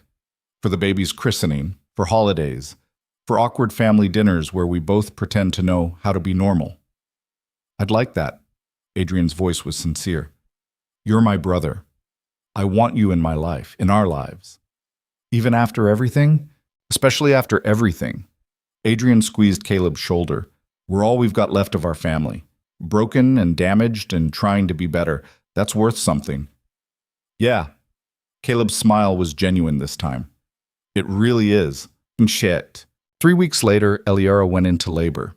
It was the middle of the night, rain pouring down outside, the kind of storm that felt apocalyptic and cleansing at the same time. Adrian woke to find her doubled over beside the bed, her face pale with pain. It's time, she managed between contractions. What followed was hours of controlled chaos. The midwife arrived. The physician came as backup. Adrian refused to leave, holding Eliara's hand through every contraction, whispering encouragement even when she cursed him for getting her pregnant in the first place. I hate you, she gasped during a particularly brutal contraction. I know, Adrian said calmly, wiping sweat from her forehead. You can hate me all you want. Just keep breathing. Easy for you to say. You're not... She bit off the words as another wave of pain hit. It went on for hours. Dawn broke, pale and gray, and still the baby hadn't come. Eliara was exhausted, Adrian was terrified, and the midwife was starting to look worried. Something's wrong, the physician said quietly. The baby's positioned poorly. We may need to put... No. Eliara's voice was fierce despite her exhaustion. No surgery. I can do this. Your Grace... She said no. Adrian's voice was steel. We trust her. What do we need to do? The physician explained positioning changes, different techniques to encourage the baby to shift. They tried everything, and finally, something worked. I can see the head, the midwife announced. One more push, Your Grace, just one more. Eliara screamed, a primal sound of effort and pain and determination, and the baby slid into the world with a wet rush and an immediate, furious wail. A girl, the midwife said, her voice thick with emotion. A healthy baby girl. Adrian was crying, Eliara was crying, the baby was crying, and somehow, through the chaos and pain and overwhelming emotion, the midwife cleaned and wrapped the tiny, perfect creature and placed her in Eliara's arms. She was beautiful, red-faced and squalling, with a shock of dark hair and tiny fists that punched at the air like she was already fighting the world. Hello, Eliara whispered, her voice breaking. Hello, little one. We've been waiting for you. The baby's cries quieted, her unfocused eyes seeming to search for her mother's face. And Eliara felt something inside her chest crack wide open, making room for a love so fierce and overwhelming it felt like drowning and flying at the same time. She's perfect, Adrian breathed, his hand gentle on the baby's head. She's absolutely perfect. What should we name her? Eliara asked. They discussed names for months, never settling on anything, but now, looking at their daughter's face, Adrian smiled. Hope, he said, because that's what she is, what we are. Hope that we can be better than what we came from. Hope Arden. Eliara tested the name. I love it. The physician and midwife finished their work and left them alone, a new family in the gray morning light. Adrian climbed carefully onto the bed beside Eliara, and they sat together, their daughter cradled between them, watching her tiny face shift through expressions they'd spend the next years learning to interpret. I'm terrified, Adrian admitted quietly. Me too. What if I mess this up? What if I... You won't. Eliara leaned her head against his shoulder. We won't, because we're doing it together, and because we know what we don't want to be. Hope yawned, a tiny sound that seemed impossibly loud in the quiet room. Her hand found Adrian's finger, wrapping around it with surprising strength. She's got my stubbornness already, Adrian said, wonder in his voice. God help us all, Eliara murmured. They laughed, quiet and exhausted and ridiculously happy. Outside, the rain had stopped. Pale sunlight broke through clouds, streaming through the window and turning everything gold. A new day, a new beginning, a chance to build something better than what either of them had known. I love you, Adrian said, pressing a kiss to Eliara's temple. Both of you. More than I knew I could love anything. We love you too. Eliara looked up at him, this man who'd orchestrated her life and then spent months learning to let her choose her own path. Even when you're impossible. especially when I'm impossible, he corrected with a smile. Hope made a small sound, half protest, half contentment. And Eliara knew, with absolute certainty, that whatever challenges lay ahead, and there would be many, they'd face them together. Not as Duke and Duchess, not as manipulator and victim, not even as husband and wife, though they were that too, but as partners, equals. Two damaged people who'd found each other in the wreckage and chosen to build something real. That was enough. That was everything. 8. 2 years later, on a warm summer afternoon, the Arden estate gardens were filled with people. Caleb had returned from India for good, tanned and laughing, with stories of his travels and a newfound peace that showed in every gesture. He'd brought a woman with him, intelligent, sharp-tongued, completely unimpressed by his charm, and Adrian had quietly told Eliara he approved. "She keeps him honest," Adrian had said, watching Caleb try and fail to charm his way out of an argument. That's all he ever needed. Someone who sees through him and loves him anyway. Hope was running through the gardens now, her dark curls bouncing, her laughter bright as bells. She was fearless in the way only toddlers could be, convinced the world existed solely for her exploration. "Careful," Eliara called, but Adrian caught their daughter mid-stride, swinging her up into his arms. "Got you, little monster," he said, and Hope shrieked with delight. Eliara watched them together, her heart so full it ached. Adrian was everything she'd hoped he'd be as a father, present, patient, firm when necessary, but never cold. He played with Hope for hours, read to her every night, taught her that love didn't require manipulation or control. Just showing up. Just being there. "You're staring," a voice said beside her. She turned to find Caleb, his companion having wandered off to examine the roses. "Am I?" At Adrian like he hung the moon.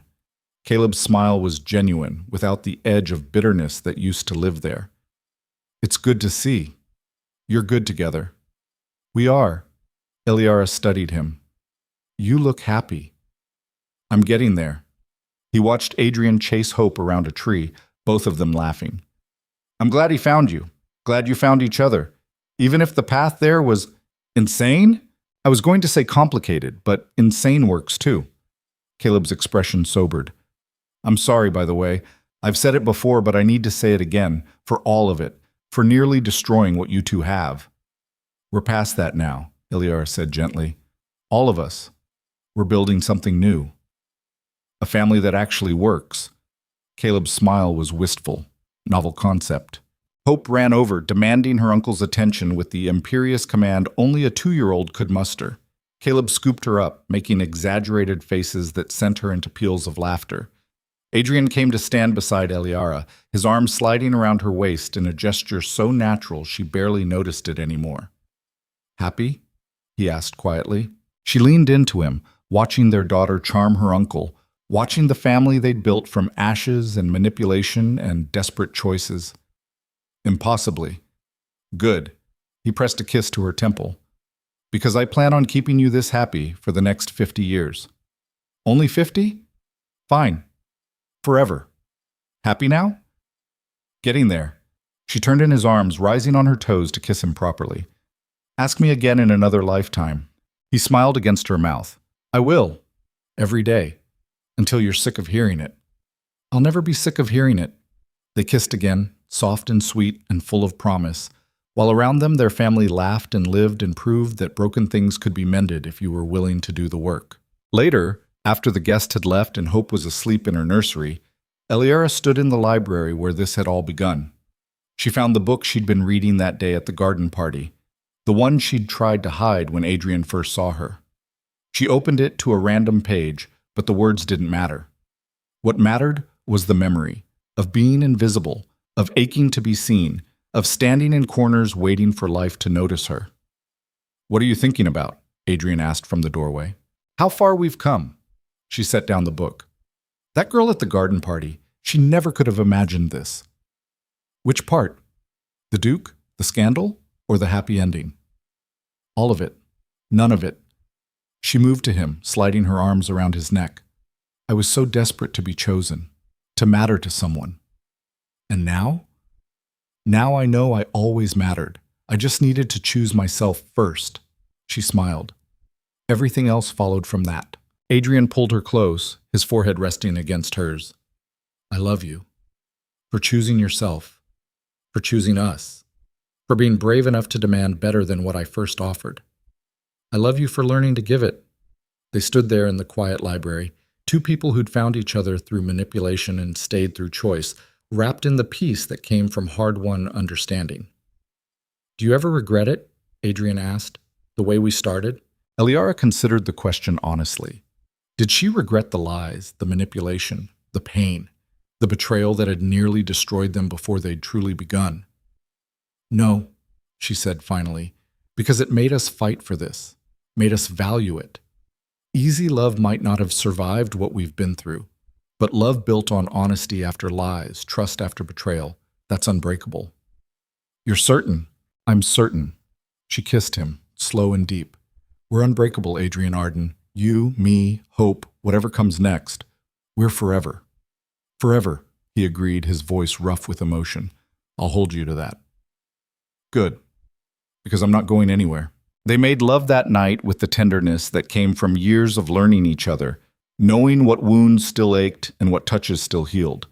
After, lying tangled together in sheets that smelled like both of them, Adrian traced patterns on her bare shoulder. Thank you, he said quietly. For what? For standing in that field between me and Caleb, for demanding I be better, for loving me even when I didn't deserve it. His hand found hers, their fingers interlacing, for choosing me. Again and again, every day. Eliara squeezed his hand. Thank you for proving I made the right choice. Every day for the rest of my life, he promised. That's my vow. Not the one I made in the cathedral surrounded by people who didn't matter. This one, here, now, just us. Every day, she echoed, for the rest of our lives. They fell asleep like that, wrapped around each other, two broken people who'd been brave enough to heal together instead of apart. And in the nursery down the hall, Hope slept peacefully, dreaming toddler dreams, innocent of the war that had been waged over her mother, the manipulation that had brought her parents together, the painful journey that had forged them into the people they needed to be. She would grow up knowing love without conditions, safety without control. Parents who chose each other daily and taught her that real love was built on honesty, trust, and the courage to be vulnerable. She would never stand in corners wondering if anyone saw her, because she'd been born to a mother who'd learned visibility was claimed, not given, and a father who'd learned that love was freedom, not possession. And that legacy of hard-won wisdom and transformed pain was worth every moment of the chaos that had come before. 5 years after that, Adrian received a letter. It came on an ordinary Tuesday, mixed in with business correspondence and social invitations. But the handwriting made him pause. His father's solicitor. Inside was a single piece of paper and a smaller sealed envelope. This was found among the late Duke's effects during final estate settlement. He left instructions it should be delivered to you 7 years after his death, should you still be married to the same woman. Those conditions have been met. Adrian stared at the sealed envelope, his father's handwriting across the front. To my son, if he learned to love. He found Eliara in the garden, supervising Hope's tea party with her dolls. Their daughter was 7 now, all fierce intelligence and wild imagination, already showing signs of her mother's strength and her father's stubborn determination. Something's come, he said, showing her the envelope. They opened it together, sitting on a bench while Hope played nearby. The letter was short. Adrian, if you're reading this, you've been married 7 years. The solicitor tells me this is the average point when manipulated marriages collapse or transform into something real. If you're still together, you chose the latter. I'm proud of you for that, though I have no right to be. You did what I never could. You learned from your mistakes instead of repeating them. You chose love over control. You became better than me. That's all any father should want for his son, even a father too broken to say it while alive. Love her well. Raise your children better than I raised you. Break the cycle. I couldn't break. You're stronger than I ever was. Don't waste it. Adrian's hands shook as he finished reading. He knew, Iliar said softly. Even then, he knew we'd make it. Or he hoped. Adrian folded the letter carefully. Maybe hope was all he had left at the end. Is it enough? To hope for better even when you can't be better yourself? Adrian thought about that, about his father's cold distance and manipulative control, about the damage that had been passed down through generations, about the choice to break cycles instead of perpetuating them. Yeah, he said finally. I think it is. Because hope kept me trying when everything told me to give up. Hope made me believe I could be different, could be better. He looked at Eliara, at the life they'd built, at their daughter playing in the gardens they'd filled with laughter instead of cold silence. Hope saved me. Hope saved us both, Eliara corrected. She gestured to their daughter, in more ways than one. They sat together on the bench, watching their child play, holding a dead man's final blessing like the precious thing it was. Adrian had spent his entire life seeking his father's approval, and now, years after death, he finally had it. Not for being perfect, not for being controlled or controlling, but for learning to love, for being brave enough to change, for choosing family over legacy. That was enough, more than enough. I love you, he told Eliara, the words as easy now as breathing. I love you too, she said, leaning her head on his shoulder. Every day, still, always. Hope ran over, her hair wild with play, her face flushed with joy. Papa, Mama, come play with me. They went, leaving the letter on the bench, leaving the past where it belonged, because the future was calling in the voice of their daughter, and the present was filled with the kind of love that couldn't be orchestrated or manipulated or controlled, just chosen, every single day. That was the real happy ending, not the absence of struggle, not the erasure of pain, not the pretense that manipulation and betrayal hadn't happened, but the choice to build something real from the wreckage, to love fiercely despite flaws, to trust again after betrayal, to show up every day and choose each other, even when, especially when, it was hard. The wallflower, who'd spent 3 seasons invisible, had become a duchess, a mother, a woman who knew her own worth and demanded the world recognize it. The manipulative duke, who'd orchestrated love because he didn't know how to ask for it, had become a husband, a father, a man who'd learned that real love was given freely or not at all. And the golden boy who'd run from everything real had become a man who'd finally stopped running, found his own peace, and learned that being second wasn't failure, it was just being human. They'd all survived the war between the Arden brothers. They'd all chosen to build something better. And in the end, that was the only victory that mattered. The sun set over the gardens of the Arden estate, turning everything gold. Inside, a family laughed together over dinner, told stories about their day, made plans for tomorrow. A family built on honesty after lies, trust after betrayal, love after manipulation. A family that had learned the hardest lesson of all, that the best things in life can't be orchestrated or controlled, only chosen and cherished and fought for every single day. And they were worth fighting for every single day, forever.